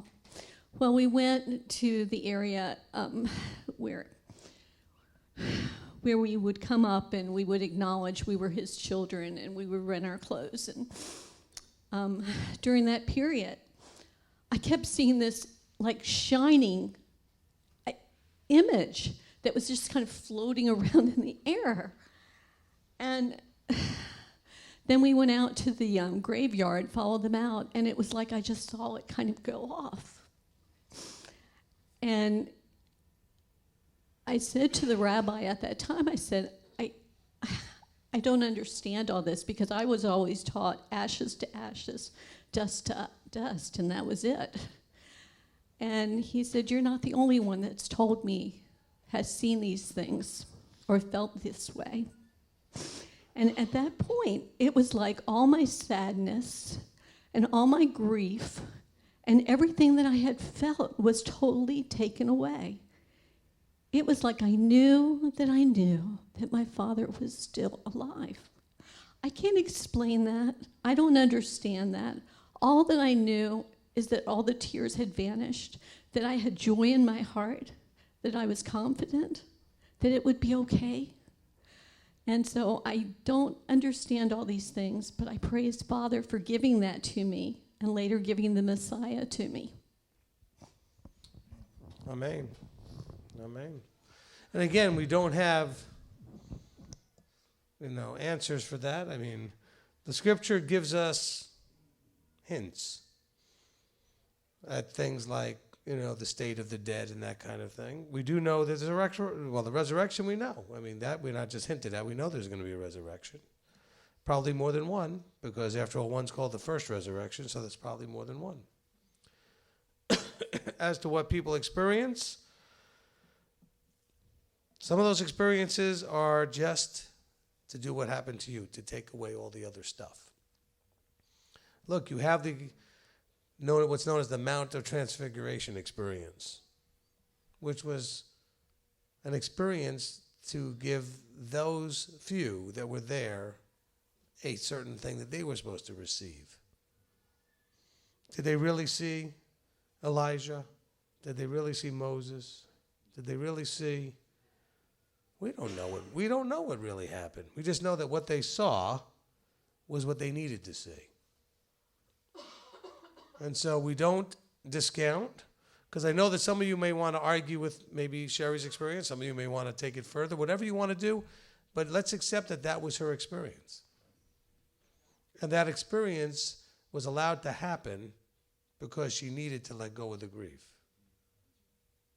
And this is the way I counsel people, is in terms of, let's first start off with acknowledging and validating the experience. Whether we want to try to figure out how, why, and whatever else, well, we can, or it's not really that relevant.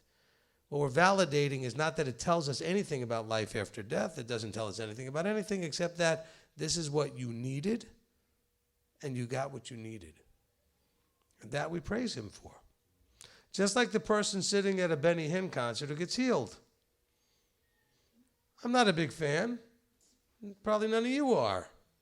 I'm just happy the person got healed. Does that make any sense? And so how did he get healed? I don't know. Was it from a good source or a bad source? Don't care. The good source allowed it.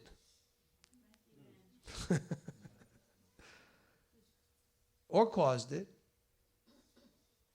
And so let's keep that in mind, that the good source, the one source of all good things, is fully in charge and causes or allows everything. And so this thing that happened that's so tragic that we're dealing with, he allowed it. You can't argue around that. Doesn't mean you can understand it or make sense of it, but he allowed it. And so we deal with it.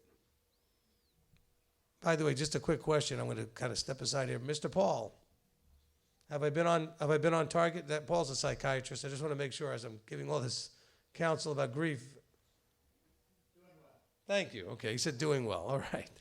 Hey, listen, if I've got a professional in the room and I'm talking in an area that's their profession, I always like to check in. Okay? And so I do want to check in. So I appreciate that. And by the way, if you need professional, we have one. Okay? I'm also obviously available. All right. Who is next? Okay, Daweed. When you were talking about not allowing experiences like what happened with Chandra and Aubrey and you to affect you and go off and leave or whatever, I was reminded of our situation that happened, and because I didn't go into everything about how I felt about that, but most of that night and into the next day, I was thinking to myself, okay, what's going on? And I was feeling a little bit of disillusionment and this and that and the other, and do I just need to leave MTYY? What's going on here? And this and that and the other, and I had a lot of stuff pulling at me, and I think one of the only things that remotely saved the day was the red part of me that basically said, look, this is not working. This is not going to help. It's not going to come to a resolution like this. You need to talk to him, and you need to get it dealt with and straightened out. And once you do that, then things will be a lot clearer. Right now, if you just continue to stay in your little hole, you're not going to be able to see anything to get anything straightened out. And so to this day and probably well beyond, I'm going to be very glad that I made the choice I did to talk to you about what was going on with me. Amen. All right, just so you understand that while that thing was happening where the kitchen was being used and shouldn't be used and all that kind of stuff, and I was right in the middle of it, he walked up to me to ask me about something completely disconnected from all that.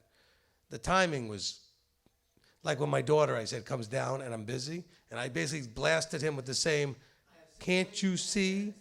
So he knows what that looks like. I say, "Can't you see this is not the right time for that?" Now, that was not the way to talk to him, okay? Although sometimes I think I look at him like a son and he looks at me like a father, so then that's sort of the way I would have talked to my own kid. That doesn't make it right, but then he walked away just like my son would. And so it wasn't just him wanting to find me. I was glad he found me because I'd been wanting to find him, although I put it off longer than I should have, because I saw him walk away, and as soon as the other thing had gotten resolved to where it needed to be, I should have sought him out, because I saw him walk away, head down, and not feeling real good about the way I just kind of blasted him. Okay? And so that was good that he didn't run away, but that we got to work on it. But that was at that same moment. And by the way, let that be a lesson to everyone that what he said he was learning out of this, and that we all need to learn, and we're not always very good at, is being situationally aware. Try to look around you and see what's going on. What is the situation you're walking into, and whether or not that's the appropriate timing for what you're coming into that situation to do. Okay? Right. See what everybody else is doing. Right. He said, not your own perspective, but not, but see what everybody else. Because I had promised him I would help him with something, and I will. Okay? But when we were in the middle of something, wasn't the timing and the place to do it. So, of course, I have to give him this, which is trying to find me and figure out and guess when my availability actually is going to be there is not easy. So anytime you see me standing still, which I was talking at the time, but I was standing still, I'm usually in motion, that might be a good time to take a shot at me, and he did, so I understand that, okay? So it is a challenge. But I appreciate you shared that. You were thinking, maybe I just need to give this up. Maybe this is not the place for me. And I'm glad when people get past that, because then the relationship can really get together. When we can go through something, through that fire, heal that fire, and now we're stronger. It's kind of like when you break a bone, and then it heals. That bone is stronger there where it healed than anywhere else, because it's got all that thicker growth and calcification. Everything else that's happening in there is making it strong. Okay? And so if we can heal the break, or what felt like a break, or the cracks, then we can be stronger. Not only that, but I was seriously tempted after about 2 hours waiting to see you. I was seriously tempted to what's going on? But yeah, I had to work through that, and it was just another part of the test. Right. So he said that after like 2 hours of trying to he had to process the whole thing. And that's the whole point, is that we have to process. Don't make decisions. This is good. You ready? This is good. Don't make decisions when you're in an emotional state. Okay? And that means good emotions too. We make a lot of really bad decisions when we're in a really good emotional state. So when you're in a very strong emotional place, that's not a time to be making decisions, because we will be filtering the decision through the emotional state. And that's going to blind us very easily to what we're, because he was in where he was and wanting so much to deal with this thing, he did not even see that we were already in a fairly heated moment dealing with something, because he couldn't be aware of it because his focus was on, I really need to get Rabbi to help me with this because this is an urgent need for me. And so he was in that emotional place. And then an even more emotional place when he felt very discouraged by how I had treated him. And I apologized. We just went through all those things.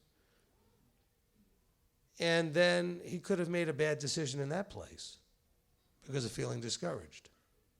Okay? Okay, who is next?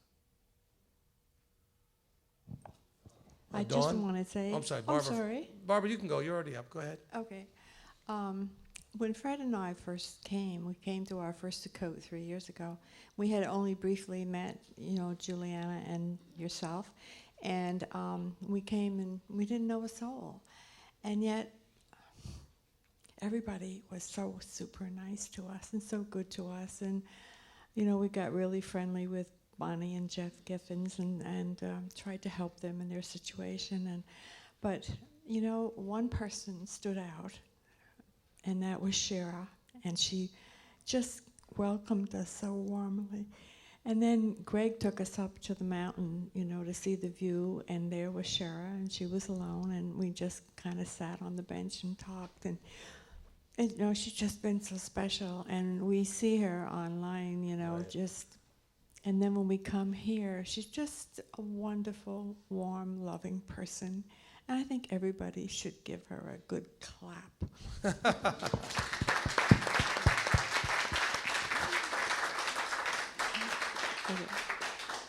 Thank you, Shara, for being you, and thank you, folks, all of you, for just being so sweet and so nice to us, and for being invited last night at Manny and his wife's place. It was just lovely, and thank you. Awesome. That's all I wanted to say. You know, when you first came, we didn't really know anything about you. All I knew was I liked Fred's hat. That I knew right from the beginning. I still love his hat. But now I love both of you and his hat. I didn't know you before, I just loved the hat.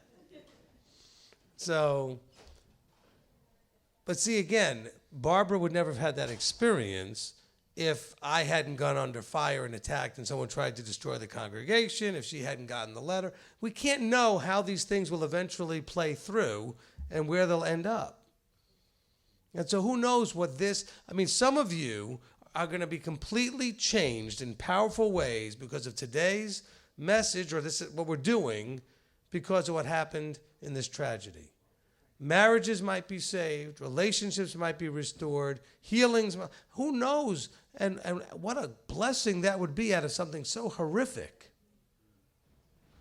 Because, and not just here, but online, that I know I've committed to be changed. I told her last night, I said, I am done with the nonsense because I don't want to feel that somehow that can prevent. Do you understand what I'm saying? I can't even put words to it. But I never had that conversation with her in all the years that we've been married. But that reality of losing a wife. See, it's one thing to lose a friend or lose somebody that you got to know. I understand wife, like Daniel does. I understand how important that is to me. And I also understand how much I've not necessarily nurtured that like I should, or taken care of it like I should. And I'm so sorry about that. She gave me a wink. You couldn't see it, but it's okay. But it got me to the place where I needed to say, I am changed by this. This cannot go without changing somebody. So I don't know about anybody else, but it changed me. And that's what I said. I pray that it's not just for today, but that I can say the same thing next year, that I'm still changed. Amen? Amen. Where's the mic? Dawn? And thank you, Dawn, for letting Barbara go first. No problem. I just wanted to share some of the experiences that Shonda and I had this past couple feasts, actually. We got to meet her the first feast, but not really spend much time. And we became Facebook friends over the past year. And it was always her feeds that would come up and make me laugh, because I would be thinking the same things or the same thought processes. And her throat punching, we were bosom buddies. I knew this was a lady that I could relate to. Right. We both have very small circles of friends. I mean, I think there's a total of 3 women in the state of New York that are my friends. 3. And that's okay. I'm good with 3. Shonda was my friend.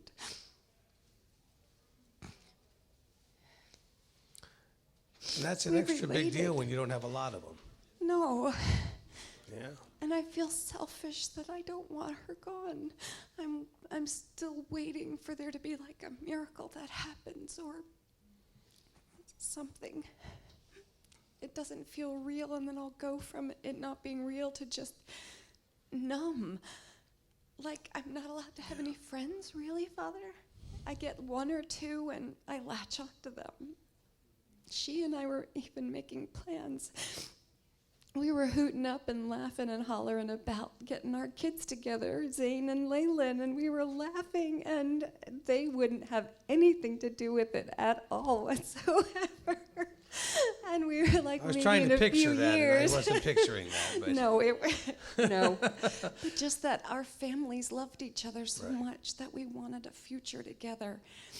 And when Nate and Raiden came down for the McPick, right. I was still hesitant about relocating, even just for 6 months, because I didn't have a positive experience with Tennessee living here anyway. I was great with the feasts and stuff, but I didn't really want to relocate. And when I first saw Shonda here at the feast, I had to go up and let her know that I wasn't real pleased with her, because she kind of gave a word of encouragement to Raiden, who came home and said, because she and I both like the cooler climates, Shonda and I, and it's awful hot and muggy here, and so she came back with, well, Miss Shonda is moving, and she said, some people are worth melting for, Mom. And that just blew me away. I had to let her know that, you really disturbed my peace with that. Now I have to relocate for at least the winter. Right. Thanks a lot, right? Thanks a lot. But we just had such a great time at Feast. It doesn't seem real, and I just feel so bad for those poor babies. As a mama, I want all of them to know it. Dan and the kids, if you guys need us, we're here. We love you guys so, so much. Amen. Amen. Amen. Anybody else? Kevin? Yeah. Shalom again, everybody. I don't want to speak too long. I know we're probably about time to go, but I just kind of want to maybe touch on what everybody has said, because I think it's so good. Every time someone said something, I thought, oh, I identify with that. And, oh, I'm seeing this, and oh, I want to talk about that a little bit. So maybe it'll be good, but I also want to tell a testimony. But the first thing I notice is just like all the love that we have for each other, because we know the one that we follow. He gives us the 2 pillar commandments that we always talk about, right? And one of them is love your neighbor as yourself. And if we love our neighbors as ourselves, how much more do we love our brothers and sisters and our family as ourselves? And I mean, we're still pretty much neighbors. We're sleeping next to each other. We're neighbors. So we love each other as ourselves, and that's so good. And I was reminded as I was thinking about that of loving the first and greatest commandment, loving Him with all our heart and with all our mind and with all our soul and all our strength. And what He will do for us if we go to Him first, the first commandment that says, have no others before my face. As I was thinking that, He spoke out Isaiah 55 that says, my ways are not your ways, and my ways are higher than your ways. So I began to think, and I believe it's correct, as this congregation, if you will accept it from me, moves in and thinks about and presses in on being a community, I want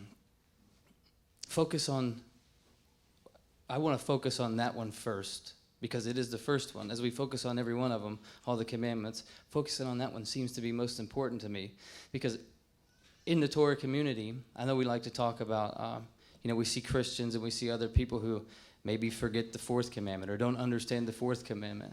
And they don't understand the 3rd commandment. They're not using His name, they don't understand His name, and they're not understanding the feast commandments. But my question is, do all of us understand that first one really well? That number 1, have no others before my face. And as the kingdoms of this world are not like Him, I think we should press in and try to separate ourselves from the kingdoms of the world, not necessarily be holier than thou, but separate from the kings of this world, and what we look to for healing and for guidance and for deliverance from our health problems and whatnot. Because I know he didn't walk around and if someone would come to him and they said, I have this problem and I have that problem and I'm dealing with this pain and with that pain, he would not turn him away. And just about every time there was a miracle that happened, he would take it away from him because he was the giver of life. So I feel like we in the Torah community should pursue that even harder than anyone else is pursuing that. And I just want to go to the testimony. Now, my wife and I had Nahum. You guys all probably met Nahum almost 2 years ago, and we had him at home. And we didn't have a midwife even. She wanted to just do it, just the two of us. And I said, okay, all right, I think I can do that. And when we did it, the spirit of the Elohim was present with us. He was there. I mean, I thought, well, maybe I'm supposed to talk, and I was thinking like how people would do it, how I learned in the Army when I was a medic, what I would do and talk to the person and keep them calm. But it was like the spirit telling me, shut up. Don't even speak. Be silent and wait for my salvation, were, things that were coming to me. So I just sat there like Forrest Gump, basically, like just kind of staring off into space and then waiting for when to fit in and move. So we did that, and as soon as he was born, we got in the car with her mom and drove 13 hours to Hilton Head, and we spent 7 days there. And this is going to tie into forgiving and and trying to focus on silly things. My mother-in-law made a funny comment to me that offended me. I sewed a patch on my son's little onesie, and she said, "Oh yeah, you're going to make a good little homemaker." And it offended me, and I was mad at her. And I took a walk, and I walked up, and I was thinking to myself, I want to get out of here. I don't want, I wanted to separate and not be around. I was just really offended, and I came back, and I wanted to make it right.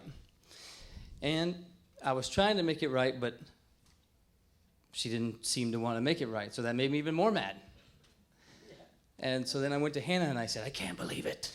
How can this woman not want to make things right? And, I'm saying all these things, and her mom hears us fussing, and she comes in, and so there was the opportunity to speak and to get it all out there. So we moved out into the living room, and we started speaking about it, and it wasn't going properly, and Hannah got upset even, and she jumps up off the couch, and immediately, as soon as she jumped up off the couch, she threw her back out.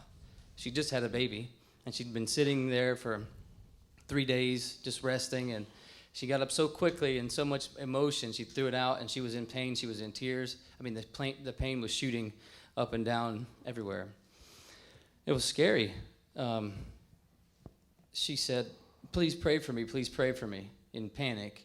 And I thought, oh gosh, I guess, she said, I need a miracle. I always talk about believing in miracles and not going anywhere else and going straight to the Father, but I might have to call the ambulance.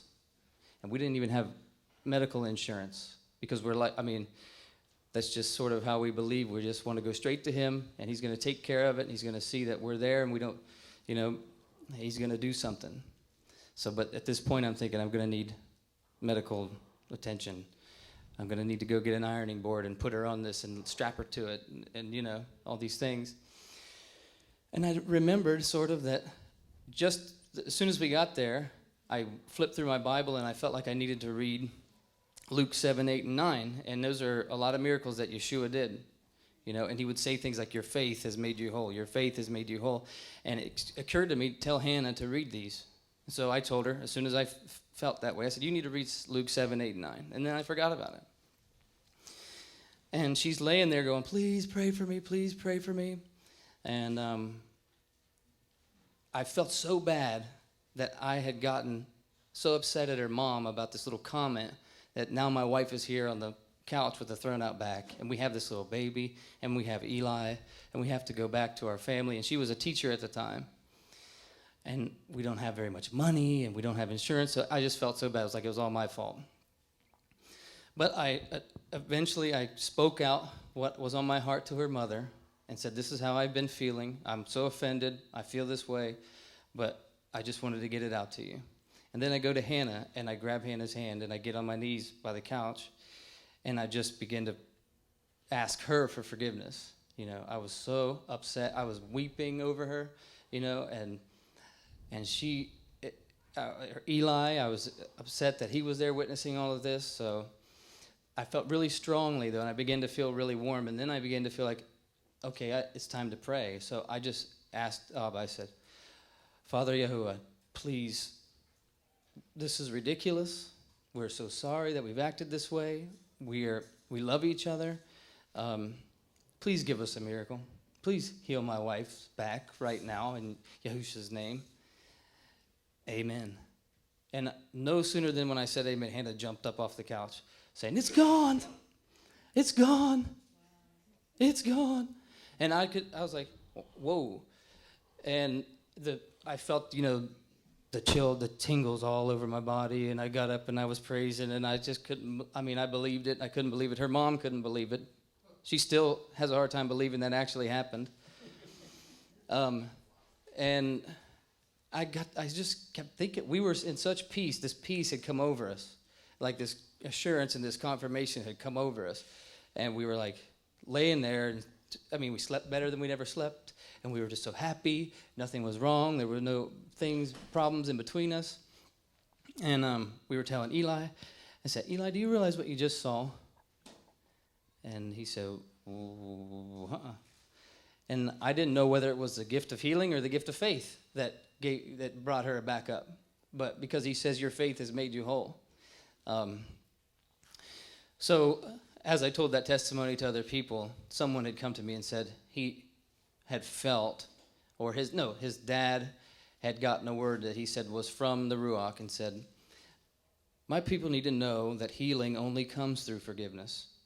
You know, and then you go to the word that says, if you have something against your brother, you know, go to him. And then if you don't forgive, you're not forgiven. So everything that we're talking about, we loving each other ties in with that. Loving him ties in with that. Going to him first ties in with all that.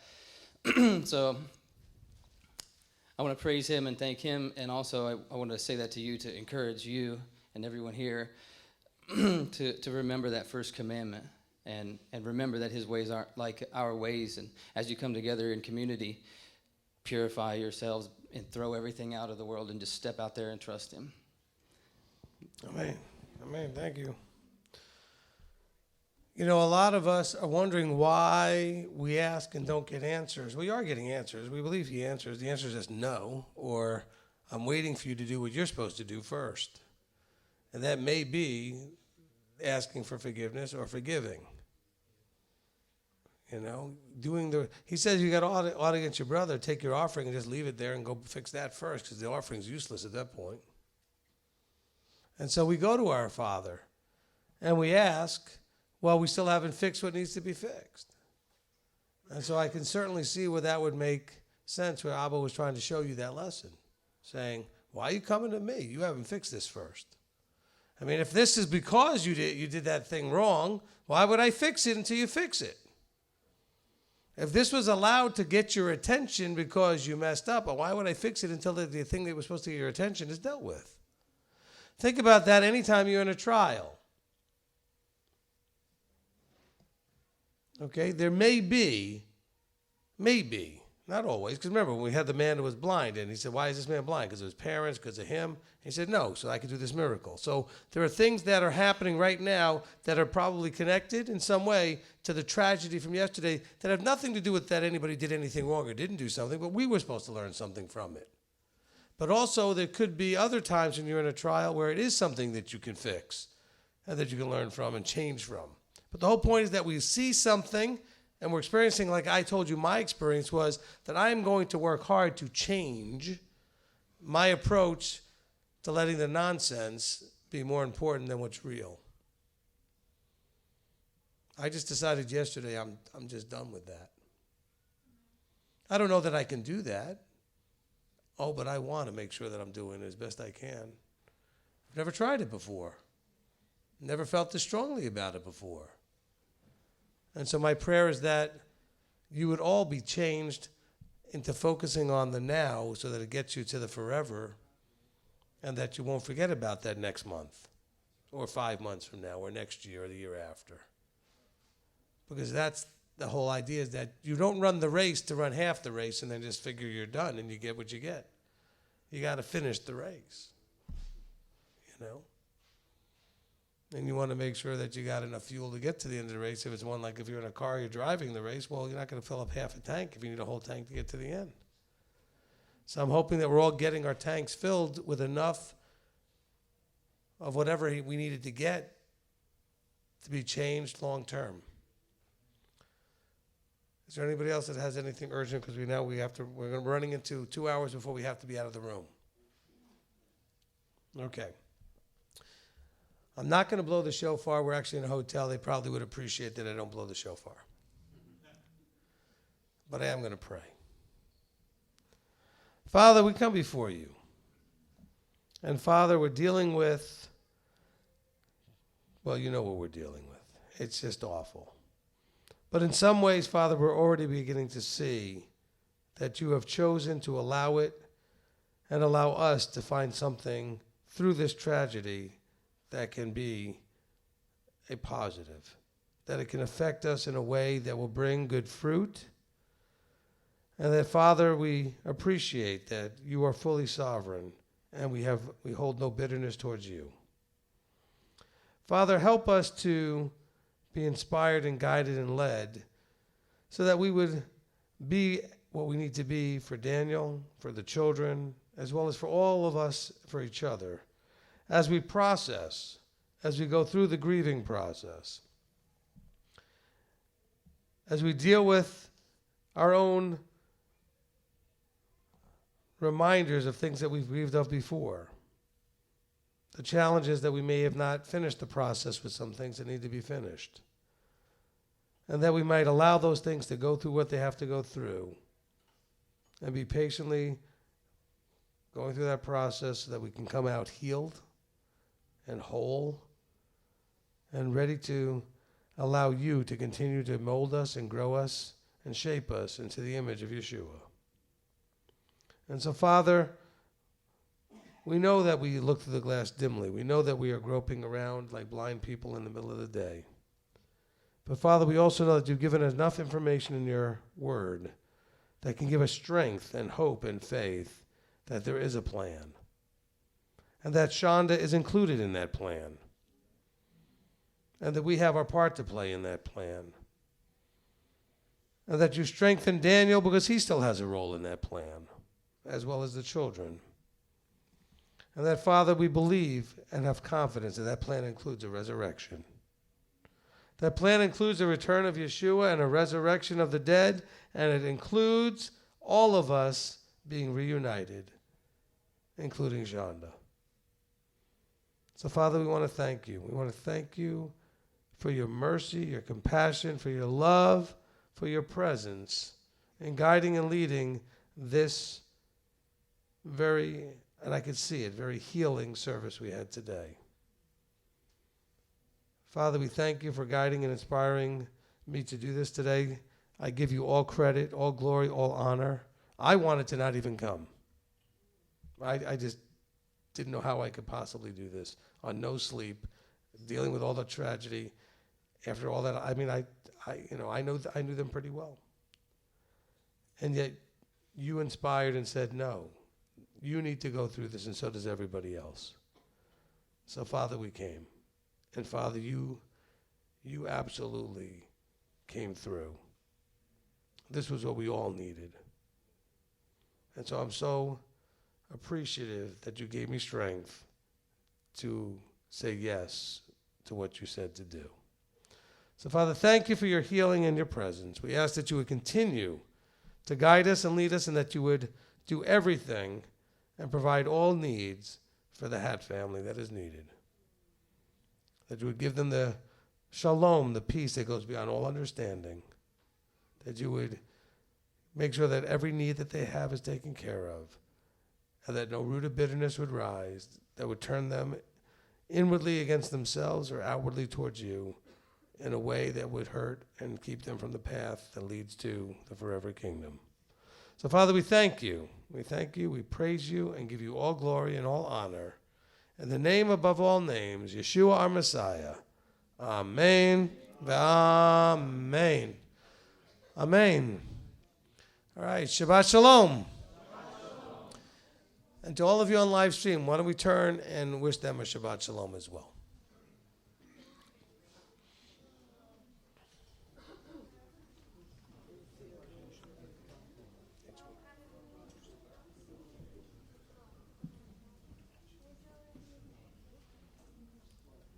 Okay, we ready? More people coming in. Nate's kind of guiding you who needs to move into the camera shot. Yep. Of course, if you don't want to be on camera, you don't have to move. Yes, but it's very encouraging to all of us when we're away to see. I mean, we look for. There's so. Yeah, this is a thing that makes a lot of difference to the live streamers, because we have a lot of live streamers that are here that normally are on the other side of the camera, and they can tell you how it just makes. It's part of letting them know that we know you're there. This is part of us letting you on the live stream know that we're there. Okay, we ready? Here we go. On 3, we're going to say Shabbat Shalom. 1, 2, 3. Shabbat Shalom! Shavua Tov. Have a good week. Amen.